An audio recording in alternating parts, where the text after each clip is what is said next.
following is a presentation of WCTV Sports. Understand Wadsworth's big-time opponent. Look, they dismantled Medina. 51-7 was the final score. Here is the Grizzlies as they come onto the field here at Arkwright Stadium. Look at Bryson Hall, number 16, the freshman quarterback for the Grizzlies. Goes over the middle. Intercepted. By Madigan. 55-10 Wadsworth, but Wadsworth came out, handled their business, and they showed Dominique why they're one of the best teams in the area. Caught, touchdown. these boys are in shape. These boys are strong, and they definitely are playing some quality football here this season. He's going to get into the end zone for a touchdown. Jacob Ernest.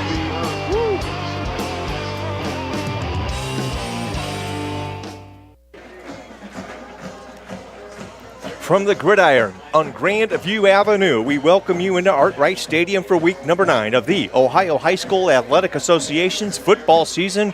And tonight's Suburban League matchup between the Grizzlies and the Comets of Solon High School. The Grizzlies are 8-0 on the season.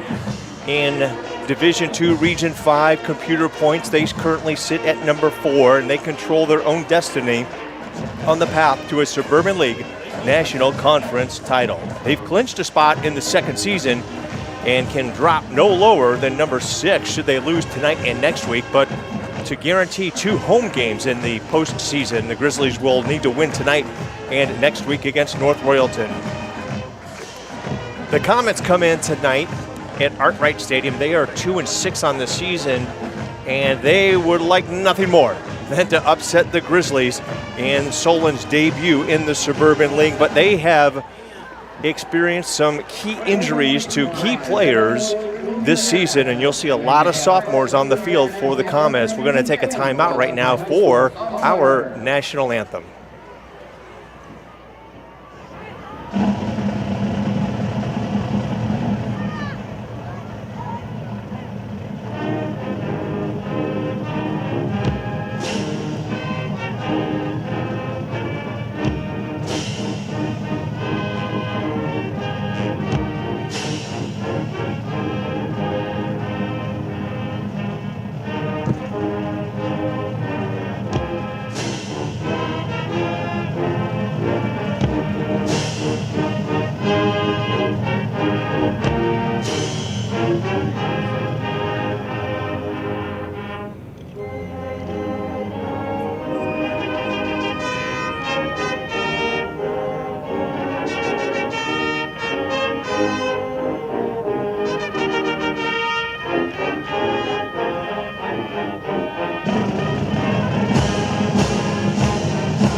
The Wadsworth Grizzly Marching Band with our national anthem. Hello again, everybody. Mike Elkins, along with my partner tonight, Scott McMillan. And Scott, you know, the Comets come in at 2-6. They're newcomers into the Suburban Conference. They're developing young talent. They've experienced a number of injuries this year. 9 sophomores starting on both sides of the football.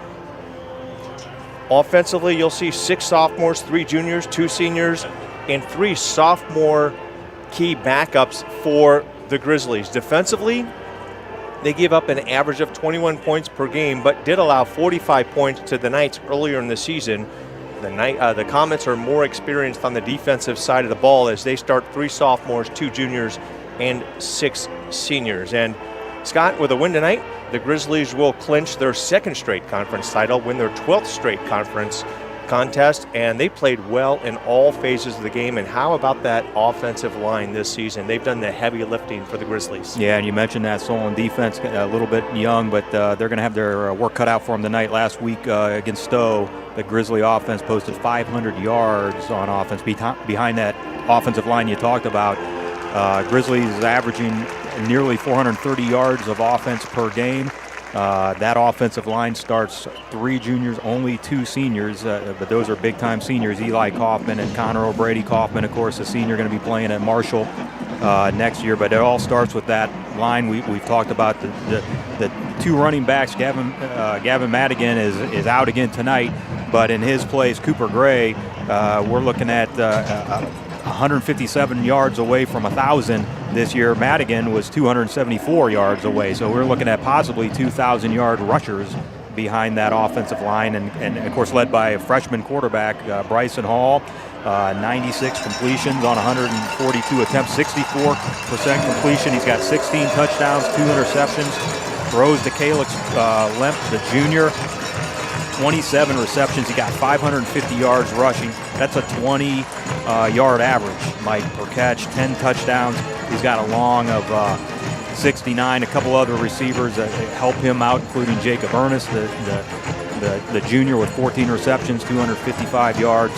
Frank McNeil, Luke Maddox, Tommy Hahn, and another thing to look for, Mike, Jack Dinwiddie, the senior kicker, 7 points away from 200 points, he would be the first kicker in Medina County history to do that. Yeah, such an accomplishment should it happen, and it looks like with 2 ball games left, the amount of points that these Grizzlies can put on the board, that Jack Dinwiddie would become that first Medina County kicker with 200 career points. Well, for Solon, they run a 4-man front, and they are led by number 33, Brady Bush, the 6'2", 235-pound linebacker. He's a sophomore defensive tackle. He anchors the Comet line, and he plays both the defensive tackle and defensive end. He's got 51 tackles on the year, 19 solo, 28 assists. And let's talk real quick about that offensive line for the Solon Comets. Up front, at right tackle, number 77, Judea Ladd, 6'3", 335 pounds. The right guard, number 59, Leon Lemanek, 6'2", 235. At center, Tian Pham, 5'11", 200 pounds. Left guard, Owen Lim, 6'3", 250 pounds. And Gavin Bateson, left tackle, the only senior on that offensive line for the Comets, at 6'5", 295. And there's a good look at Brian Wisniewski, the head coach of the Solon Comets, formerly of the Greater Cleveland Conference, and back in my day, Scott, when I was at Aurora, the Chagrin Valley Conference. Solon, rich in tradition, and later on in this football game, we're going to talk a little bit about the rich tradition of the Solon Comets and really what they do bring to the Suburban League. Yeah, Coach trying to get that back turned around for Solon, because they have a great history, and I think he's doing it, Mike. He's got some young guys, and they have a tough test tonight versus the Grizzlies, who are very seasoned. So we'll see how that goes. But yeah, it can't hurt them. Can't hurt that youth to be out here in this type of competition, this type of atmosphere and environment. And you're looking at one of the best programs here in the Suburban League in the Wadsworth Grizzlies, and tonight is a good test, as Scott alluded to, of these young men for the Solon Comets. A number of sophomores and juniors getting playing time for the first time. And really, at this point of the season, you really don't consider them sophomores. You know, more like juniors. Yeah. They've got a lot of miles under their wheels, if you will. And the Grizzlies will receive the kickoff. Carlos Inestroza will be back deep for the Grizzlies, as well as I believe that looks like Troy Myers on the near side.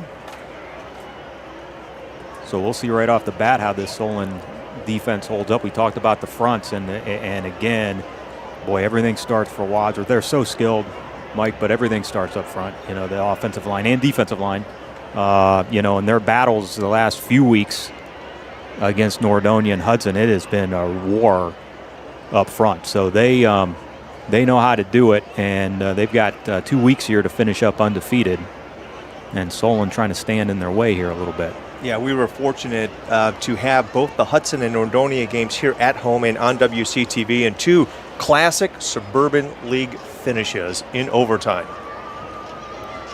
Calix Lemp, the hero in both of those games, as he was on the reception from Bryson Hall. And we're going to see another underclassman quarterback in the comments, and that's Jack Sanders, 6 foot, 190-pound sophomores, trying to figure out what is going on here at Hart-Wright Stadium. And the officials are gathered at midfield, and Coach Justin Todd will call his kick return team to the sideline, and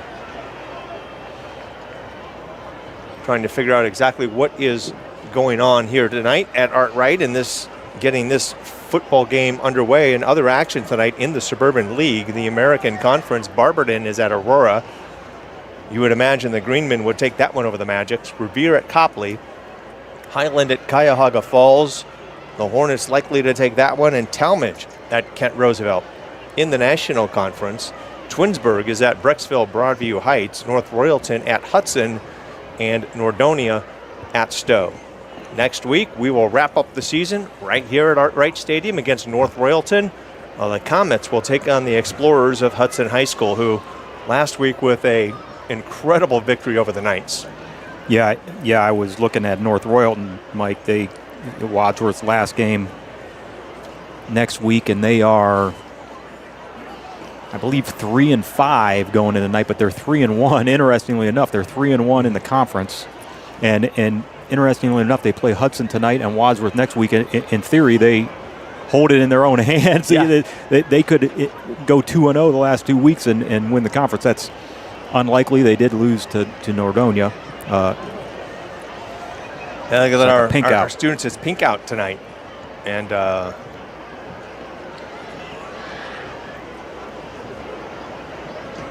likely, as we're told in our ear, breast cancer awareness here in Wadsworth on this Friday night. Beautiful Friday night in October. And Scott, as I look across the field, one of the things that we've become accustomed to is the campfire in the backyard across the field. We haven't seen it this year. Yeah. Oh, yeah.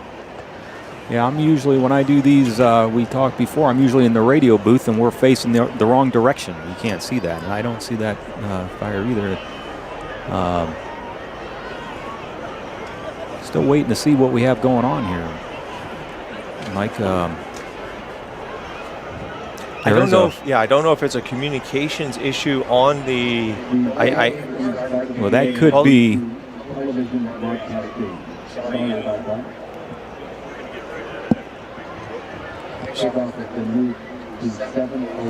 So the kickoff has been delayed 5 minutes. 7:07 is for broadcast here up in the booth at Art-Wright Stadium. So there's the standings in the Suburban League, and as you had just mentioned, North Royalton at 3-1. If they come into Art-Wright and shock the Grizzlies, and they play Hudson tonight. Yeah, and they play Hudson tonight. You know, if they beat the Explorers and then knock off Wadsworth, they become Suburban League National Conference champions. Now, I noticed that they did not do well against Nordonia. So I would, without knowing anything about North Royalton, I would assume that's an unlikely scenario, but possible.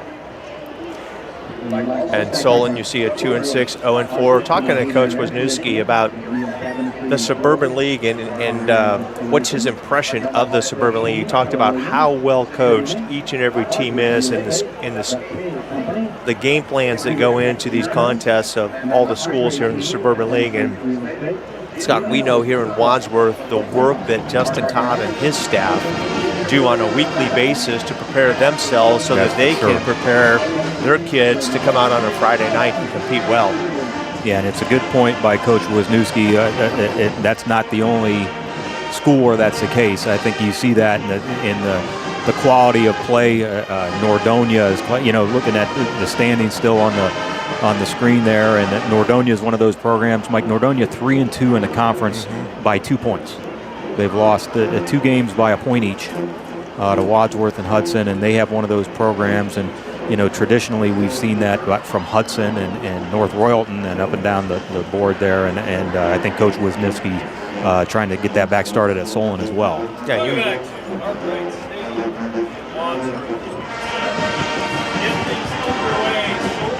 Yeah, you'll see North Royalton and Solon only 4 league games each. And again, this is Solon's first year in the conference. Each of them will play, I think, 6 league contests. And that's likely maybe an agreement that was made between either North Royalton and Solon with some other schools prior to Solon coming into the conference. Yeah, including what conference. I don't know what conference they came from, but that's a likely scenario where they had some kind of a contract. It might have been with a school in their conference, in their former conference, where they have to play that team. Solon, formerly of the Greater Cleveland Conference, and it looks as though we're about ready to get underway here as we are ready to kick off here at Art-Wright Stadium, week number 9. of the football season. Grizzlies undefeated at 8-0, looking to go 9-0, run the table for the second straight year in the Suburban League National Conference. And this is a football team that really hits hard and hits early. The Grizzlies have outscored their opponents in the first quarter, Scott, 91-14.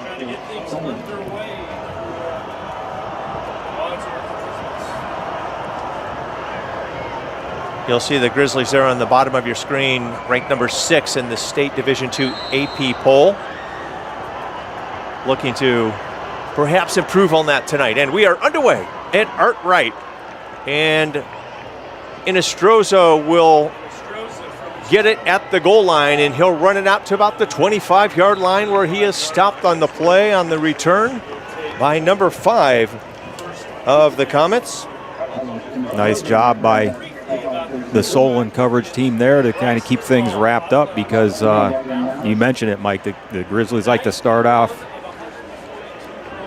with all guns blazing, and that includes kickoff return. Inestroza able to get it out to 25, and that's where we'll start. First and 10 now for the Grizzlies at the 25-yard line. Bryson Hall, the freshman, who's had just an outstanding season for these Grizzlies. 91 of 42 on the season, 1,476 yards. He'll keep it up the middle, and he'll get hit and extend for about 4 yards on the play up the middle is Bryson Hall. And he can do that, get his shoulders square. Nice ball handling there with the fake right off the bat. And that's probably a replay, Mike, and we'll see if Grizzlies may be looking to go between the tackles here right off the bat. Here's Hall in his shotgun again. Cooper Gray to his right hip. And Jacob Ernest in motion. 3 receivers now on the right side. Low snap. Hall rolls right, and he's got McNeil on the far sideline for a first down for the Grizzlies. And just getting the ball out to the athletes, McNeil. And McNeil, a nice little move, and he'll move the sticks. First down for Wadsworth, passing it on second down. Scott quickly to the line of scrimmage are the Grizzlies, and not wasting any time as Bryson Hall will give to Gray. Gray breaks loose. Gray with Green in front of him. Gray to the 30. He cuts to the inside to lose a tackle of Gray. Will score. Grizzly touchdown. And there's your early start.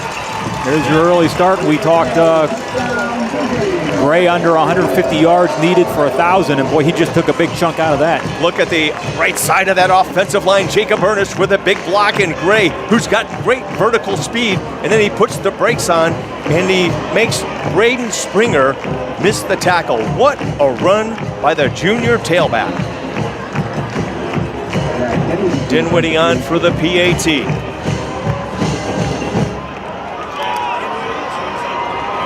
Kick is up, and it is good.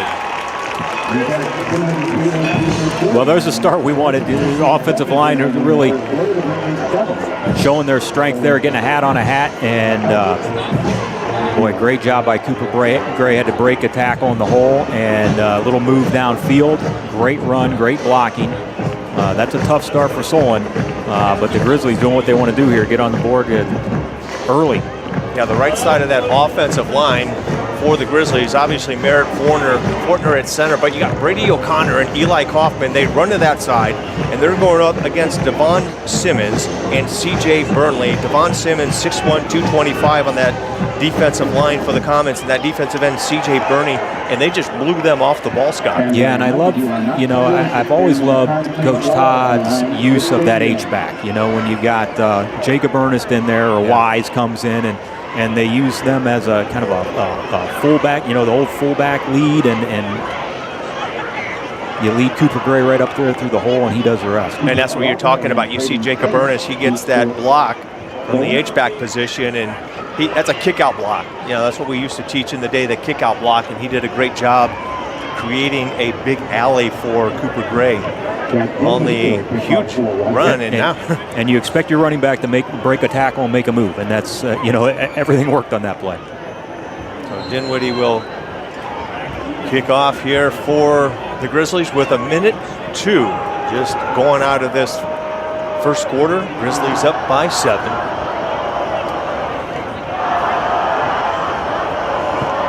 Dinwiddie with a number of touchbacks. This one will be fielded at the 2. And it'll be stopped at about the 18.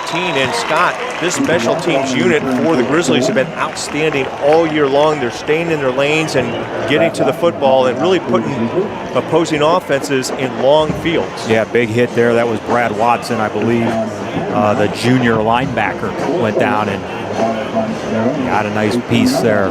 Brad Watson, we'll see a lot of Brad tonight at the linebacker position for the Grizzlies as he came in last week against the Bulldogs. And now we're going to see Jack Sanders, the sophomore quarterback, 6 foot 190. He'll be joined in the backfield by number 26, Henry Sharpley. And he's a dual threat. He'll run it. Looking right, a quick out to Miguel Sierra for a short gain on the play. Actually, I'll give him about 4, second down now and 6 for the Comets. Sierra, one of their leading receivers for the Comets. He's got 15 receptions on the year. That'd give him 16. You know, for Jack Sanders and for this Comets offense, that's a nice, safe play. Build a little bit of confidence after the Grizzlies struck quickly. Second down and 6 now. Sanders will look to throw. Looking, now he's going to tuck it away. And he'll be stopped at about the 25-yard line. And it looked like Jacob Ernest on the stop, along with number 23, Brad Watson. It'll be the first third down for Solon here, and they need about 5. We'll see what they come up with it. That was a cover. Nobody throws you there. Was trying to get something quick like you talked about, Mike, and there just was nobody there to throw it to. Grizzlies in their zone. Grizzlies have been tremendous on third down situation. There's Jacob Ernest, who plays on both sides of this Grizzly team. Just a great asset for Coach Todd. And tuck it away as Sanders, and he'll be stopped for a tackle loss for this Grizzly defense. Nowhere to go. Yeah. Nowhere to go. Polchak was in there. That defensive line there, just good penetration. And now you've got Solon in a long 4th down and 4, and they're forced to punt back deep for the Grizzlies. I believe that looks like hard to get a number here.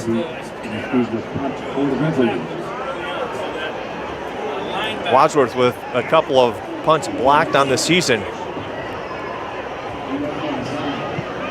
Punt is away, and Frank McNeil will field it at about the 42-yard line, and he'll be run out of bounds there by number 19. Spencer Kramer of the Comets. Now another good field position start for this Grizzly offense, a short field. Yeah, and Coach Todd, one of those coaches, Mike, as you know, he likes to kick off to start the game. He's one of those guys who likes to get that last possession at the end of the second quarter and then get the ball at the beginning of the second half. Well, it got flipped on him today, but they jumped right out with a short drive, short on plays, long on yards. The first drive up 7-0, and they're going to see what they can do here. A shorter field, good to the field position to start. Ball is going to be marked at the far hash, which is where it's about the spot where they're going to move it back.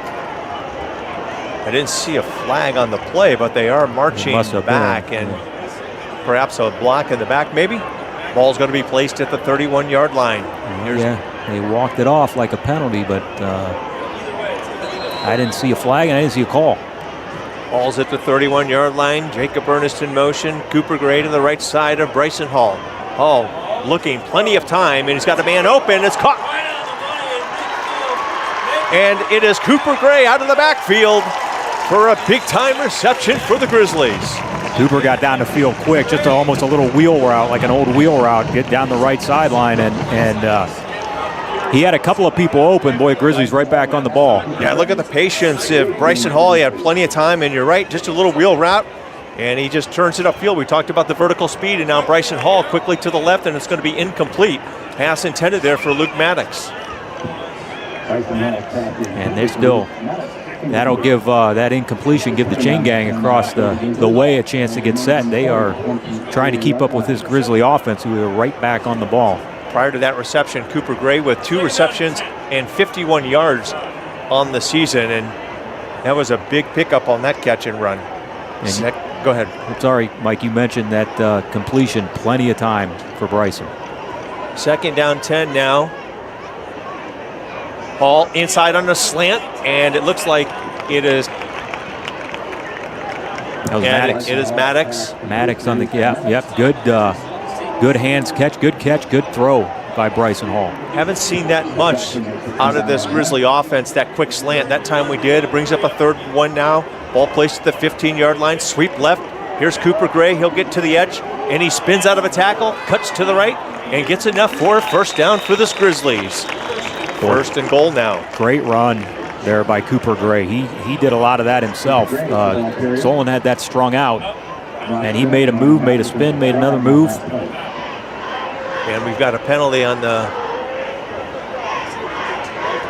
play.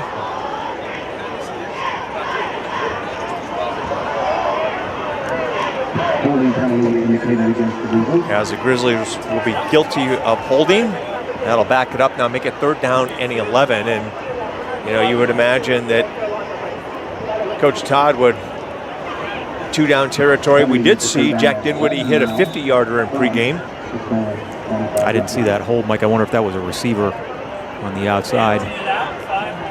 Twins to the left and to the right. A quick out to Gray, and ball falls incomplete. Slightly thrown behind Cooper. That brings up 4th down, and they're going to bring on Jack Dinwiddie. So with 7:41 here left in the first quarter, Jack Dinwiddie will attempt a 41-yard attempt.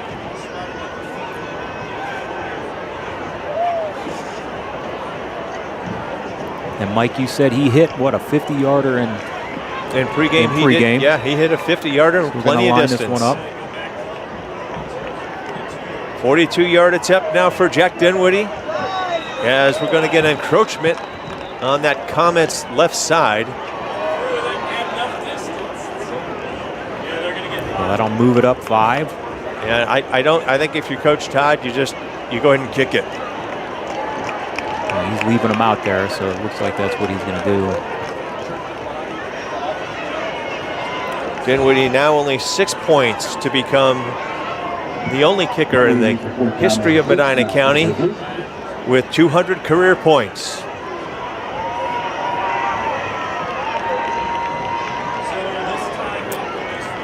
Here's the snap.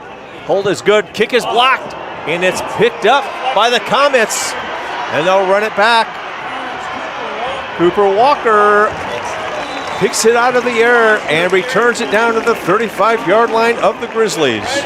And Mike, that was Kyle Schmelzer on the tackle. He's the holder. And that's a big play by Kyle, because Solon had a head of steam. They were looking for a big play there to put 7 on. They get a big play anyways, and that's what they need if they're going to stay with this Grizzly team. But a big play there. Looked like a low kick. Solon got a paw on it. Yeah, we'll take another look at it. It is, I believe, Scott, a low kick. He doesn't get it solid. And we'll see how the rush comes in from the middle of that Comet line. Number 53. Nope, I beg your pardon. It looks like 33. Gets his hand up and he blocks it. Back to live action. Ball is thrown over the middle. Incomplete. Pass intended there for Kyer Robinson. Troy Myers with a lot of pressure on the quarterback that time. Mike, we talked about Solon's big offensive line. They have some beef up front. The Grizzlies' defensive line, not huge, but they are fast and they play hard and they get to the ball quickly. They know how to get to the quarterback. Yeah, I had a conversation with Coach Todd before the game tonight talking about those front down 3 and how interchangeable they are based on the situation that the opposing offense presents to them. And here we go, 2nd down and 10 now for the Comets. Give to Jefferson and short gain on the play. Ernest, I think, with the tackle, and had he not made that play, Solon had some green ahead of him. A.J. Jefferson, a 6'1", 210-pound junior running back. 3rd down and 5, 2-down territory now for the Comets. Yeah, we talked about how athletic that front 3 is and how they can move Troy Myers from nose to the edge, or Zach Wise from the edge to the nose. Very athletic, very strong, very physical. It is interesting how they do that, Mike. They almost the same 3, and as you say, interchangeable. Jefferson again trying to get to the outside around the edge, but he's going to be stopped short of the first down. That'll bring up 4th down now for the Comets. Wadsworth with those 3 linebackers tight in the box, trying to stop that inside run by Solon, and they're going to move the chains. So first down for Solon. They're able to kick that to the outside. Yeah, the Comets' first down of this football game with 6:06 now remaining, opening quarter in the Suburban League National Conference matchup. If you are just joining us, Mike Elkins along with Scott McMillan. The Grizzlies 8-0, looking to go 9-0 on the season, and the Comets looking to pull an upset here tonight at Arkwright, down 7-0. Henderson again, and ball looked like it might have come loose, but he's quickly stopped with a short gain of about 1.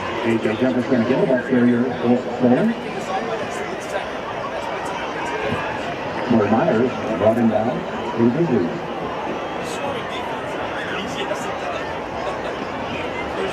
Second down and 9 from the 23-yard line.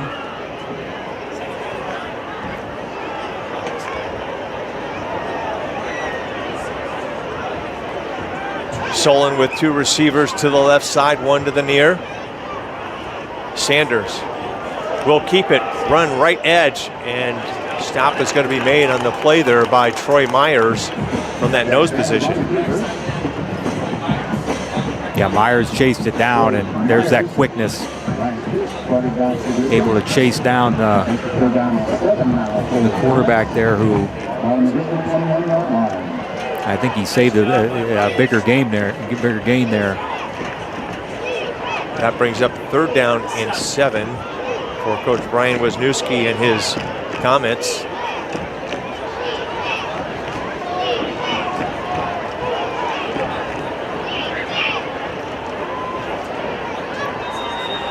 As the play clock runs down, and the Comets will call a timeout. And quick apology to our listeners. I've been calling number 14 Frank McNeil. My friend, it's Jack McNeil. So my apologies to those tuning in on WCTV or watch WCTV on YouTube. With 4:24 remaining, the Grizzlies out to a quick 7-0 lead on a big run by Cooper Gray. A big 3rd down coming up here, Mike. You know, when you block a kick, a big play like that, and you're Solon, you gotta make that pay off. So we'll see what they come up here with. Need 7 yards, and we might be looking at 2-down territory here. You know they want to put 7 on the board. You know, every football coach, you come into a game, there are 3 phases of the game you want to dominate every Friday night is offense, defense, and special teams. And that's something that's been the goal of this Grizzly football team all year long. And, you know, just a low kick. And, you know, the Comets really put themselves in a good position here to tie this football game up. And can they take advantage of the blocked field goal attempt? Jefferson to the left side of Sanders, and we've got a movement on the line. Flags fly, and sort this one out. I think they're moving them back.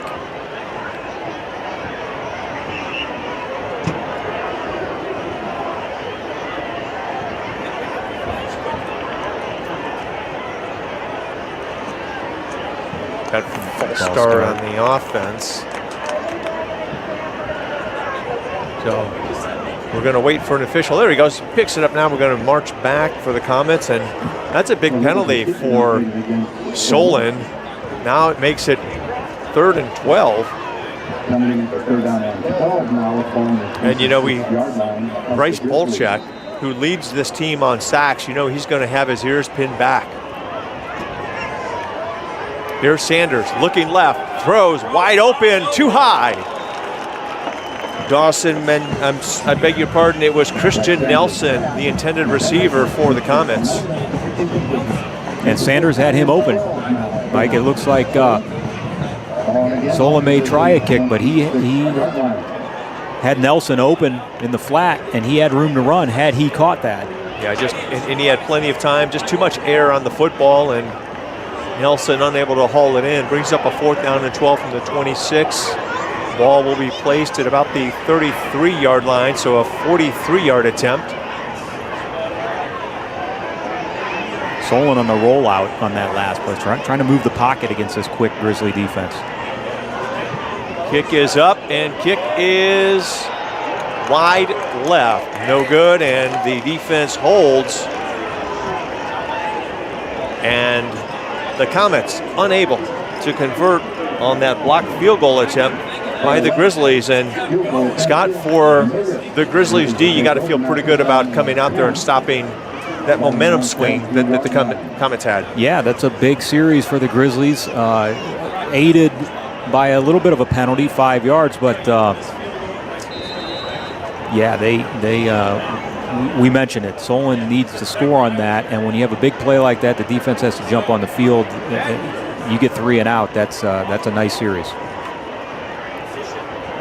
Hall will look to throw, and his ball is intercepted by the Comets. As Hall's arm was going forward, the ball comes out, and the Solon Comets with 2 consecutive turnovers and puts the Grizzly D back on the field. Yeah, that defense is going to have to do it again, and I don't know, Mike, if that was a fumble or an interception. Bryson was hit as he threw. Get a look at it.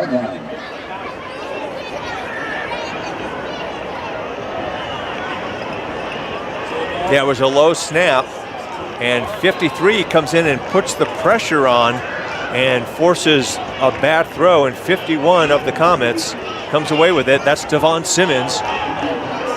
Sanders rushing, running left, throws into the end zone, incomplete. Well, how about Sanders pulling a Houdini? Yeah, Troy Myers was right on his tail and put a hit on him at the end, but Sanders able to get the throw off and almost made a great play on it. That was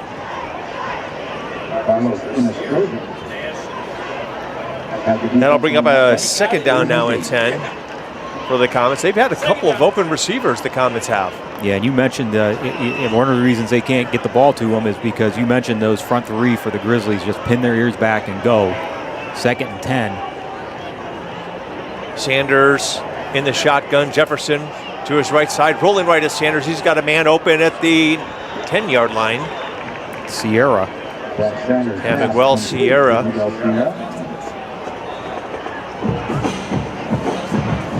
And Grizzlies in that zone giving them a little bit of a cushion.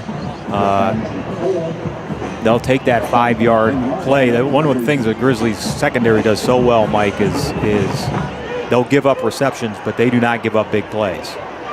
They'll make the tackle, and they're going to make Solon line up again and pick up 5 here for a first down. And well, we saw that in that overtime victory against both Hudson and Nordonia, how good this defense is. They know where the sticks are.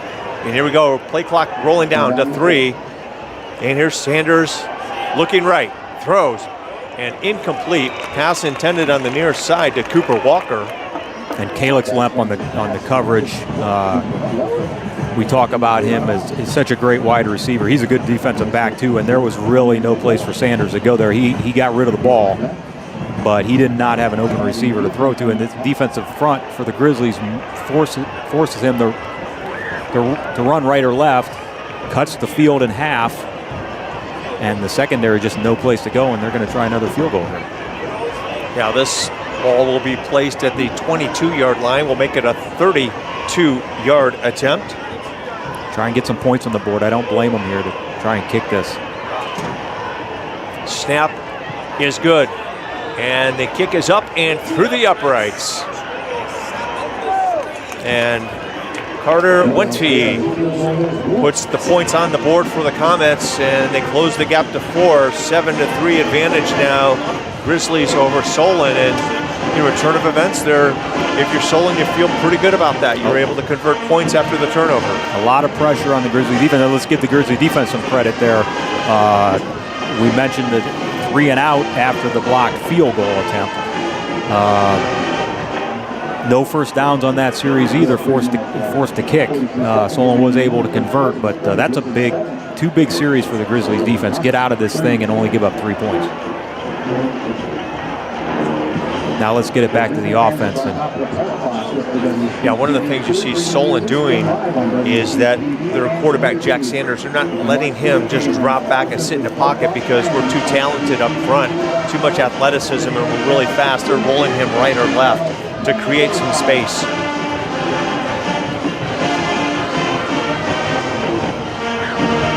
Yeah, there's just nothing up against the Grizzly front six there. Those three defensive linemen, 3 linebackers. They know how to get to the quarterback. They love to get to the quarterback. And you mentioned it, Mike. If they can roll right or left, that's a good strategy. And that will be a touchback, so the Grizzlies will start 1st and 10 at their own 20-yard line. And Solon, Wadsworth has been really their own worst enemy after that opening drive for a touchdown. But you also got to give some credit to Solon as they're taking advantage of some of the Grizzly mistakes. The low snap, which led to, whether you want to call it a fumble or an interception, that ended up resulting in 3 points for the Comets. Here come the Grizzlies now, 1st and 10 from their own 20-yard line. 3:42 remaining here in the opening quarter. Gray in the pistol behind Hall. Low snap, handoff. Gray met at the line of scrimmage, and he'll be met by a host of Comets. Yeah, that just did not look good from the start. It almost looked like we jumped up front, no flag, but the timing on that just was off. The Grizzlies lining right back up. They're going to move fast. Zach Wise in the H-back position now on the near side. Bryson Hall looks left, then right, and intended receiver on the far sideline there is Jack McNeil. I just was checking. The one thing Wadsworth does not do, Mike, this season is turn the ball over. And we've already have a turnover. We got a blocked field goal attempt. 3 receivers to the right, to the left, and Bryson Hall, who's been great all season long at that cadence, getting defensive linemen to jump. Almost got the Comets to jump there. 3rd and 9 now. Empty backfield for the Grizzlies. 3 receivers to the right, 3 to the left. Hall looking, time, throws, and pass was intended for Calix Lemp. Falls incomplete. On the coverage was Cooper Walker. And Solon in his zone there in the defensive backfield, and Bryson really didn't have much to throw. Lucky that was not intercepted. He threw it low enough that only a Grizzly could get it. Yeah, Scott, you're right. Low throw prevented perhaps an interception there by Walker, and familiar, we've seen this before where Bryson will just drop back and kick this one away. And back deep for the Comets is Springer. And what an open field tackle there by Luke Maddox. Boy, Luke got down there quickly, and you said it. Solo tackle, prevented any return at all. Nothing going there for Solon. And boy, I don't think we expected this, Mike. Solon, with 3 minutes going to first quarter, they have really gotten the better of the Grizzlies this quarter. Well, I know that talking with Coach Wisniewski before the game, he really challenged his Comets to be extremely physical. And watching Wadsworth on game film, everybody knows this is a football team that's going to come and hit you in the mouth. They're a hard-hitting football team, and he's asked his kids to step up and meet that physicality. Here's Sanders, bad snap, and he does the smart thing, Scott, by just jumping on it. And that's a huge loss on the play after having great field position to start this drive. That's a huge loss, and that's the type of stuff you can't do if you're going to stay in this game. Boy, way behind the sticks now. This is a good situation for the Grizzlies. Something like that can change momentum quickly. Solon in a dangerous situation here. Yeah, 2nd down and 26 from the 26. And now does Wadsworth bring some stunt to put pressure on Jack Sanders. Sanders will look left, throw quickly, and stop is made there. I think that was Lemp again. By Jacob Ernest or Lemp? Big hit. I think it was Lemp. Just came up from his safety position. And well, that might be the crunch of the week as Calix Lemp, the recipient of that award last week in the Stowe contest. So that brings up 3rd down and 19 for the Comets, and that's tough to do against this Grizzly D. Yeah, and you mentioned pressure. The Grizzlies did not bring it. They just rushed 3 and set everybody back in that zone, and we'll see what they do here. Back to throw, over the middle, incomplete. We got a flag on the play. Pass was intended for Walker. And we'll sort this out and find out what the flag is. I wonder if they're going to call defensive holding on this. In that area, but I didn't. Yeah. Ernest holding his hands up now. Now Jacob was by himself. I thought he might have a chance to intercept that.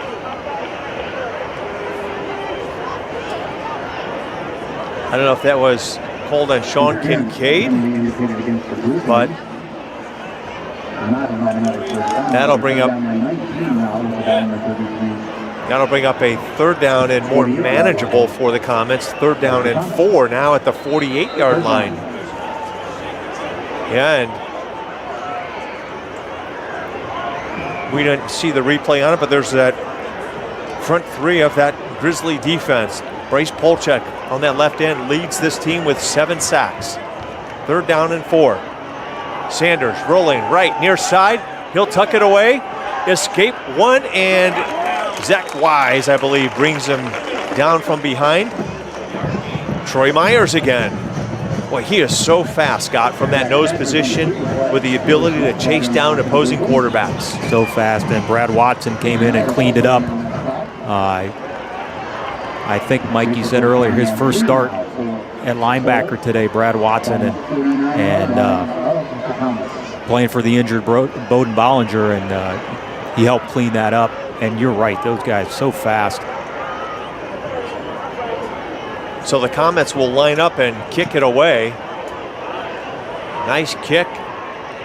McNeil at the 10. McNeil up the middle. McNeil got some space, and he's going to be brought down. Solo tackle there by number 54. And I was looking downfield. I thought he had I was looking to see if he had some blockers downfield. I thought he was going to get through that first wave, and he almost did.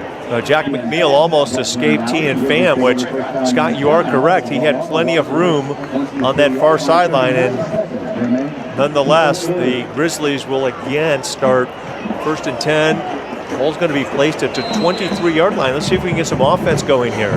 And Solon has some speed. Like, they close quickly. I thought that, Jack had an opening, and he tried to score through there, and it closed up. Give us to nope, ball's out, and it's not what the Grizzlies really want to see here in this contest against the Comets. And Solon with a big turnover, their 3rd of the quarter, and they have got great field position. The ball's going to be placed at the 13-yard line, and you're asking this Grizzly defense, Scott, to once again hold the neck and hold this Comet offense. Well, you cannot ask. Could you ask for a better start if you're Solon? I think that was just on the exchange from Bryson Hall to Cooper Gray. They faked the jet sweep action, and we're looking to give it to Cooper on a little counter action, and I just don't think they ever got the handoff. But Solon was in the backfield.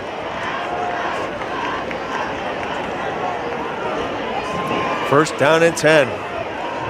If you're Solon, you got it. You got to be thinking 7 here. They got a late right tackle coming in, right end, and now Solon is forced to take a timeout. Coach Wisniewski not happy that he's got to burn a 2nd timeout here in the opening quarter. We'll take another look at the fumble. John Menard downstairs. We'll take a look. There's a bad exchange. It looks like it's stripped there by number 51. That's C.J. Burney. And just a good break for the Comets, Scott, on that bad exchange. And that's a quick hitter. As a running back, you've got to really clamp over that football because there is pressure coming from the defensive lineman, and you've got to secure the ball. Yeah, with the fake, it's a little bit of a slower developing play, so you're going to be getting that handoff in traffic, and you're right. Solon impressed with their quickness up front. I mentioned they really need to get 7 here if you're Solon. Jefferson on the left side for a good gain on first down for the Comets. That'll bring up a second down and about 3. Yeah, I agree with you, Scott. This is big for this Comets. If you can put 7 on the board, the Grizzlies have not trailed in a long time, and I don't believe they've trailed all season long, as that will do it here in the first quarter. The Grizzlies 7, the Comets 3. Wadsworth really on their heels a little bit here. And you said asking a lot out of this defense. I mean, Wadsworth moves so quickly on offense, and that can be a double-edged sword. If you're not picking up first downs, your defense is right back on the field, and they have been on the field a lot this first quarter. Now, folks, we do want to take a timeout. As we learned today, we're saddened to hear of Grizzly football alum and longtime Wadsworth resident coach Ron Baydoux, who passed away this morning. Coach Baydoux was the starting quarterback for the 1966 and 67 back-to-back 10-0 Grizzly football teams. Later on in his life, he started the Wadsworth Football Alumni Club, putting together an incredible history of the Grizzly program. And you can find many of his artifacts at the local museum. Coach Baydoux, an incredible leader of men, took tremendous pride in his role as the offensive architect of the Cleveland St. Joe's dynasty. Coach Baydoux also served the Fairless School District as their head football coach before assisting at Mount Union. Heisman Trophy winner Desmond Howard said of Coach Baydoux, "He went to bat for me. He believed in me. He saw something that maybe other people didn't." Rest in peace, Coach Baydoux. We all appreciate the impact you made. Our prayers go out to his family and friends. I had the pleasure of having Coach Baydoux up here in the press box, and just a joy to have a conversation with him, to talk football, talk a little bit about the history of Art Wright Stadium, how old this venue is, and what it looked like many, many years ago compared to what it looks like today, and his impact on the football community of Wadsworth is amazing. Yeah, unbelievable with his football knowledge and his knowledge of the history of this program. And I played here, of course, as you know, and coached here. And if you played here and you had any involvement in Wadsworth football, you knew Coach Baydoux. And yeah, he was a great guy, very knowledgeable. Always friendly. I would see him sometimes having breakfast in town, and always willing to say hello and have a conversation with you. Very involved. Still involved in the program. Now the defense with their back up against the wall as we start the second quarter here. Jack Sanders. And in the backfield is A.J. Jefferson. Sanders will give to Jefferson. Near side, he cuts it up. Touchdown, Comets. Boy, good blocking there, and Solon looking better than their record. I mean, that was a well-designed play, short side of the field. They got a hat on a hat, well blocked. Grizzlies were there, but blocked. They just couldn't make a play on it. Yeah, you'll see the right guard pulling. Does a nice job on the kick-out block right there, and Jefferson reads that block well and turns it up inside the block and gets across the goal line for a big touchdown now for the Comets. And here's the PAT. This is Carter Wente. Snap is down, holds good, and the PAT is through the uprights. So the Comets with a 10-7 lead. Watching that, but like you mentioned before, I was watching your broadcast before, our linemen, the Grizzly linemen, defensive linemen are so fast. They get up the field so quickly, and sometimes it's almost too quick. They're too aggressive, too quick, and they get so deep in the backfield that they almost run themselves out of the play trying to make a big play. And if you can get outside the tackles, there's some room to run there sometimes, and Solon's kind of found that here in the last couple of drives. Now, talking with Coach Justin Todd before the football game, he emphasized Solon is better than that 2-6 record. They're a good football team. They're talented. The question that Coach Wisniewski had in his mind is, can the Comets match the physicality of this Grizzly football team? And I got to tell you, thus far, it's going to be a slugfest here tonight. Boy, Grizzlies, as you say, very physical. But we mentioned before that they're not huge up front on defense, and Solon has some size. and they're putting bodies on the Grizzlies and finding some room to run. We mentioned they need 7. That's a big score for Solon, up 10-7. Yeah, it gives them a lot of confidence. And this becomes a big offensive drive for the Grizzlies. As that ball will be into the end zone and another touchback.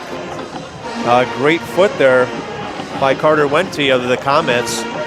So the Grizzlies with a long field in front of them. And Scott, you are correct. You've got to put a drive together. You've got to give this defense, time to be on the sideline and to catch their breath and to collect themselves. Yeah, we don't have time of possession, but with Grizzly mistakes, the Grizzlies have not turned it over. They have not had a lot of penalties in the last couple of weeks. They've played mistake-free football. And, boy, this has been a tough first quarter. There's that offensive line that's done a great job blocking all season. We'll go to the left side. Ball's caught, dropped. Calix Lemp drops it, and the usually sure-handed Calix might have got his eyes upfield a little too soon there. I'm looking. Is it a full moon? It is. It is. I think Calix dropping. Right? That's something you don't see. 2nd down and 10. Now, Bryson Hall will look towards the sideline. An offensive coaching staff calling in the play. In the pistol is Cooper Gray. Big 2nd down now. Bryson Hall looking, right side, and he just threw it away. No place to go with that. Yeah, the only receiver on that near side was Jack McNeil. Really pretty good job there by Bryson Hall. He looked left. There's the full moon. He had 3 receivers on the left, and he looked left first and nothing going.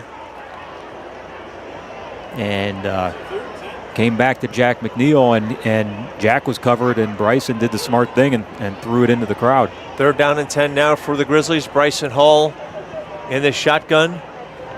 In motion there was Dawson Mendel. Left, throwing, rolling, passes intercepted. Braden Springer on the pick for the Comets, and the Comets are shocking the Grizzlies here right now. Boy, I don't know.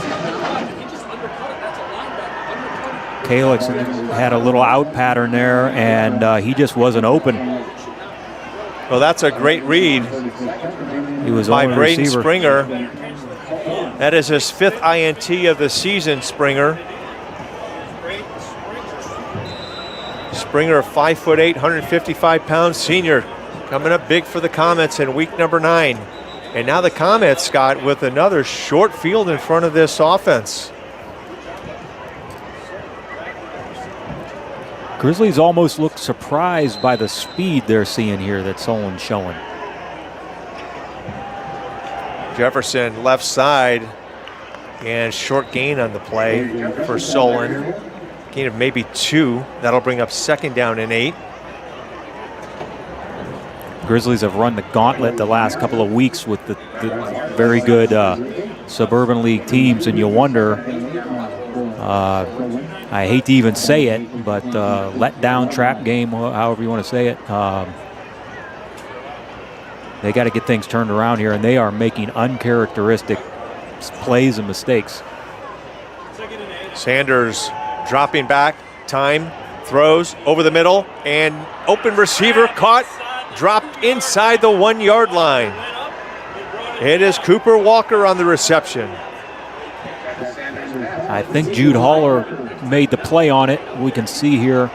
Yeah, great protection and great catch by Cooper Walker. 1st and goal now for the Comets. Ball placed at the 1-yard line. Plenty of time. Boys, this Grizzly team, are they on their heels or what? They are really struggling. Sanders will keep it himself, run it left side, and he gets around the edge into the end zone. Now Jack Sanders with a big score for this Comet football team, and these Grizzlies are shocked. Ryan Stoops tried to chase him down, couldn't do it. Just not enough speed there to catch Sanders. And well, you know, you talk about a trap game when you give a 2-6 team that really isn't a 2-6 team, that just they've suffered through some injuries and worked through all of that. And we'll take a look at the PAT, then I'll come back to that thought, Scott. So this is Wente on for the PAT. Kick is up and good. 17-7, so the Comets with a 10-point advantage here over the Grizzlies, and this is new territory for Wadsworth, not having to play from behind.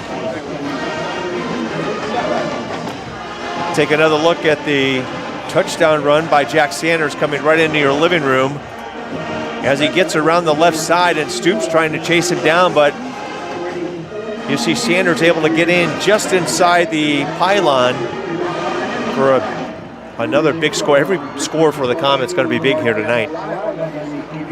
yeah, and they found something there outside the tackles. Getting to the sideline, short side of the field. A lot of times you run at the short side of the field, you can outman the defense there, and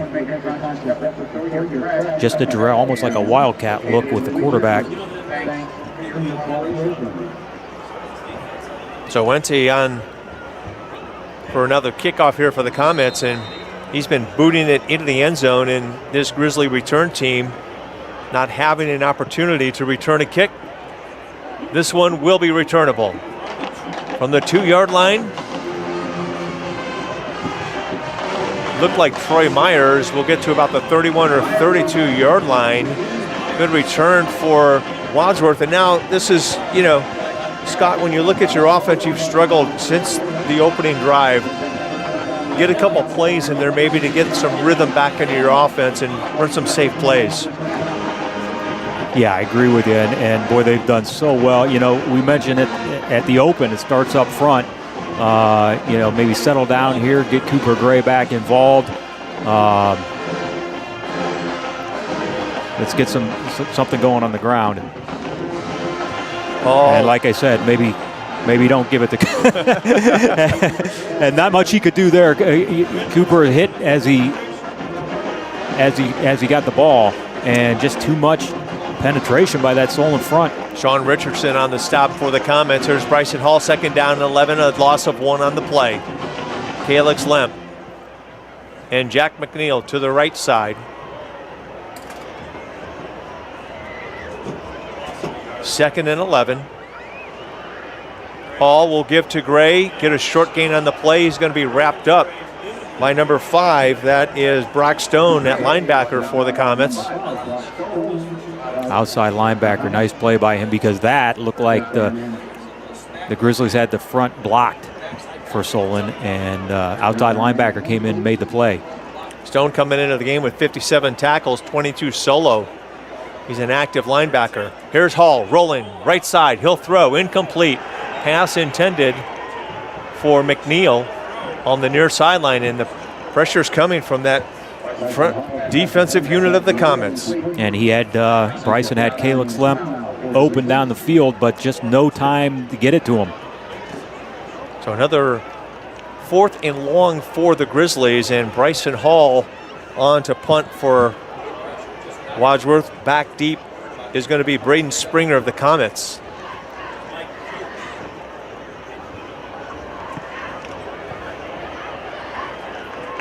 Ball is fielded at the 30, dropped. Springer to the right side, he's got room. Springer to the 50, to the 40, to the 30, down the sideline, and Springer with a 60-yard punt return for a touchdown. 70, I believe.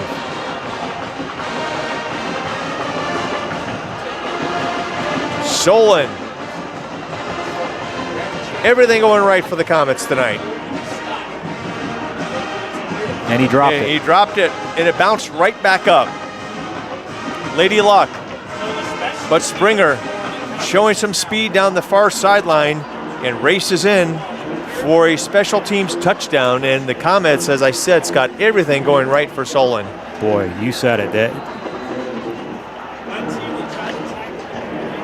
Wente I mentioned before with the kick, boy, you couldn't, if you're Solon, you couldn't ask for a better start. That was at 10-7.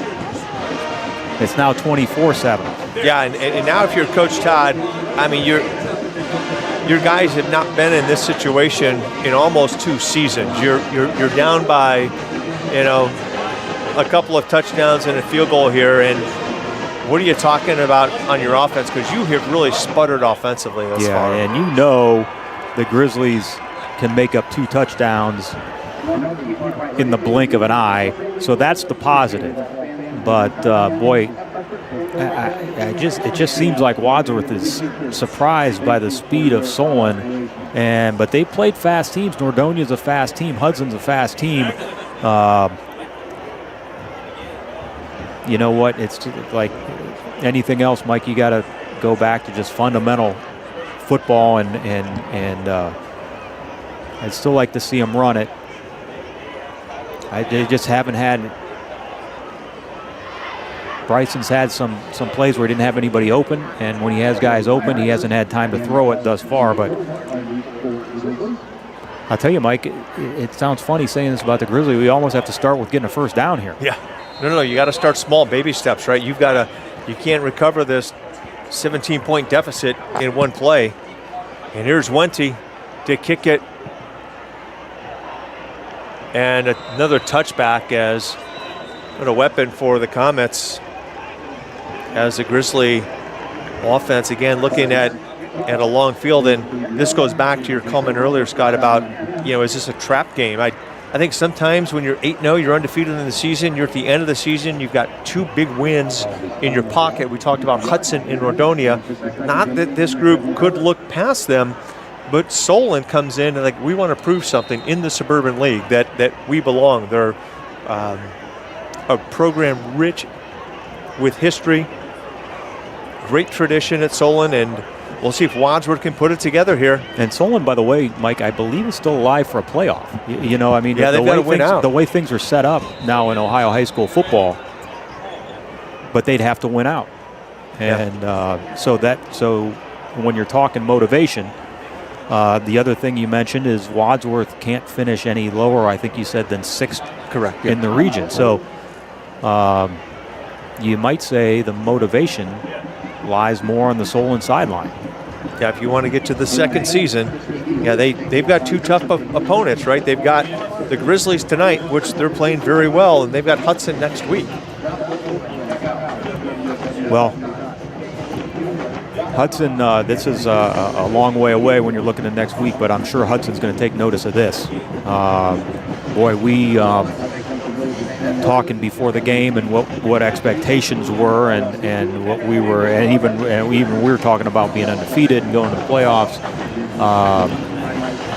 If you would have said, well, it's going to be with 8:50 to go in the second quarter, it's going to be 24-7, we would have believed you, but we would have thought that the teams would have been flipped. Never thought this was going to happen, and I'm sure Coach Todd didn't either, but he's a coach, so I'm sure he, as you said, he is trying to get these guys prepared. 1st and 10 now from the 20. Hall will option to the right, and he's going to be chased down. That was, I believe, nope, that's Gray on the run. Short gain on the play of only 1. 2nd down and 9 from the 21. 3 receivers to the left now for the Grizzlies. Hall looking left, throws. Calix Lemp, he's going to be hit quickly and dropped there by number 6. That's Elijah Woodard of the Comets. That's a great open field tackle. Calix Lemp, Scott, if he gets loose, has got some green in front of him. Yeah, and Solon's got five guys on the line now, at least on that play, down linemen and 7 guys in the box. If making some big plays, but if the Grizzlies can break through that first line, there's room to run.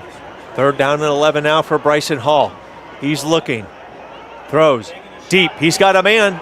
It's Maddox, caught. Big play by Bryson Hall to Maddox. And just like that, Scott, as you had mentioned, this offense can strike just like that. And taking the top off the defense there, and what we got there is some time for Bryson. And Bryson laid it right in there. Great play, and now we got something rolling. Now the Grizzlies quickly to the line of scrimmage. 1st and 10 now from the Solon 39-yard line. Here's ball fumbled on the ground and recovered by the Comets. Wow.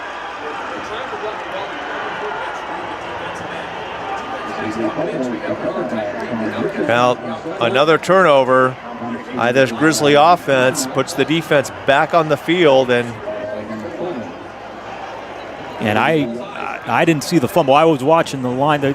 Solon again with 7 guys in the box. They were expecting to run there, and I think they just had enough penetration. Yeah, I think you've got. We can get a replay on that. I think Hall might be making a read on that play. But 1st and 10 now for the Comets. Sanders will look to throw. Pressure coming, going deep. Walker's got it at the 25-yard line. It'll be placed. Another big play now for the Comets. And boy, on that, we mentioned everything going right for the Comets. Not bad coverage there by Jude Holler, and the ball was underthrown. The receiver able to stop, go backwards, and make a play on it. And that's a hard pass to defend. Good pressure. Walker coming in. We'll take a look at that. That's just a bad exchange on the fumble. A bad exchange to Gray. Sanders now to Jefferson. Jefferson will cut it back in a flag on the play. As you heard my partner Scott say, it looks like a hold, and we've got a Comet down on the field. We get a number on that. Slow getting up. He's going to go back down. That's number 59 for the Comets, Leon Vlamanek. 6'2", 235-pound offensive lineman.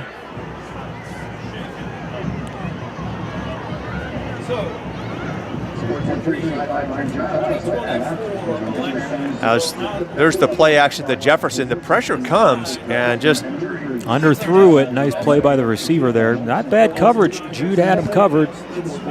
Or when you're one-on-one and the receiver can see the ball and it's underthrown, that's a tough play to make for a defensive back. Yeah, you got to be careful of pass interference there, but a great play there nonetheless by Sanders and Cooper Walker. Walker coming into this football game, 18 receptions on the season for 286 yards and 1 touchdown. And I tell you, the defense for the Grizzlies has not stopped playing that last play, front 6. How many times we're going to say it? They penetrate so well. They're so quick, and I think that time they were in the backfield, and I didn't see the number. Somebody was held right in front of the official, and that's not going to hurt if you're a Grizzly.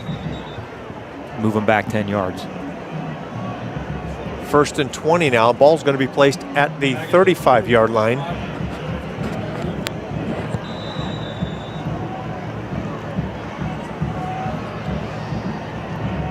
It's hard to blame the defense here, Mike, for the Grizzlies. I mean, they are still playing hard. They are trying to keep this thing within reason here, with under 7 to go in the second quarter. Yeah, it's tough to play with short field behind you, and here we go. Throw to the right side, wide open is number 11. That's Miguel Sierra. Just a quick out for the Comets. Yeah, I think Inestroza on the coverage far side over there, and just a lot of cushion. And you can give up some cushion there when you need 20 yards to gain for the first. And 5-yard, 6-yard completion there. Taking what the Grizzly defense has given you. Yeah, there's a look at number 77. That's Judea Ladd, 6'3", 335 pounds on the right side of that Comet offensive line. Throw right side, Sanders. And also on the reception there once again is Sierra. And Scott, to your point, we'll give that. It was 2nd and 13. It's now 3rd and 8. And Solon's mentioned Ladd. So some beef up front and very, very tight splits trying to block that front 3 for the Grizzlies. And they are foot to foot on the offensive line. Just no gaps for the Grizzlies to get through. 3rd down and 8 Ball at the 23-yard line. The Comets come out, 3 receivers to the left. Sanders looking to throw right, and on the coverage there is Tommy Hahn. Good coverage by the corner for the Grizzlies. Good coverage. Grizzlies only rushed 3, dropped everyone back. They had everything covered in their zone. So Wente will be on for a 40-yard field goal attempt to advance the score to 27-7. Snap is back, high snap, and it is blocked. And the ball's still down on the ground, and it will be whistled dead as it's going to be recovered there by number 24, A.J. Jefferson, and life for the Grizzlies. Life for the Grizzlies, and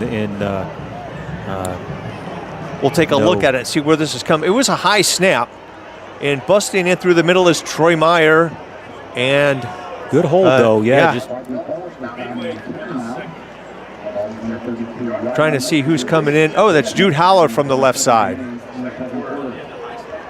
Yeah, Jude able to get in, and a great special teams play by the Grizzly defense. Let's see if that puts some spark into the offense now. 1st and 10, ball on the 32-yard line, 6:12 remaining here in the first half, and this is a big drive, Scott. I get a feeling this is huge for this Grizzly offense.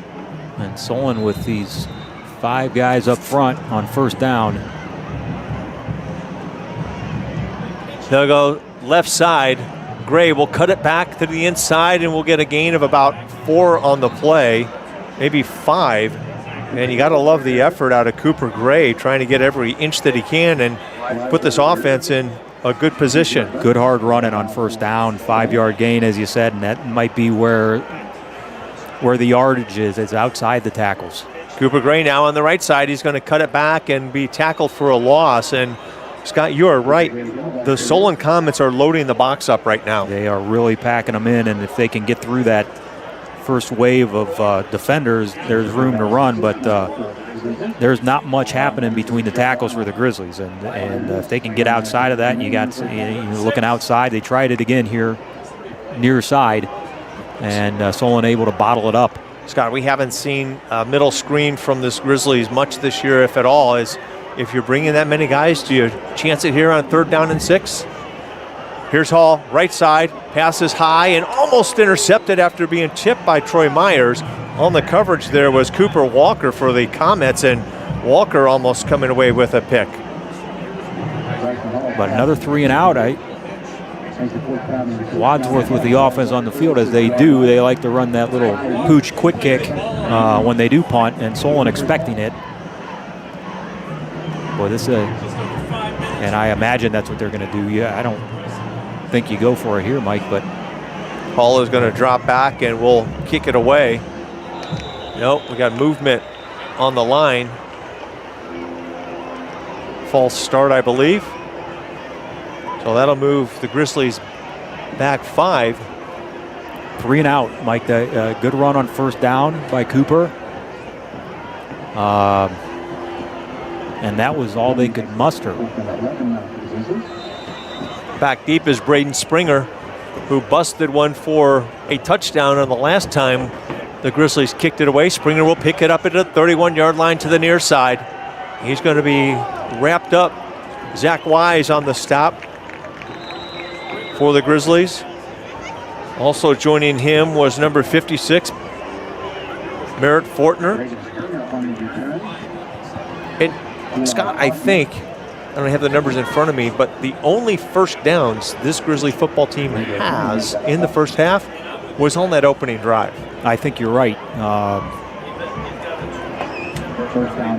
think you're right, and Cooper Gray had a big run to start.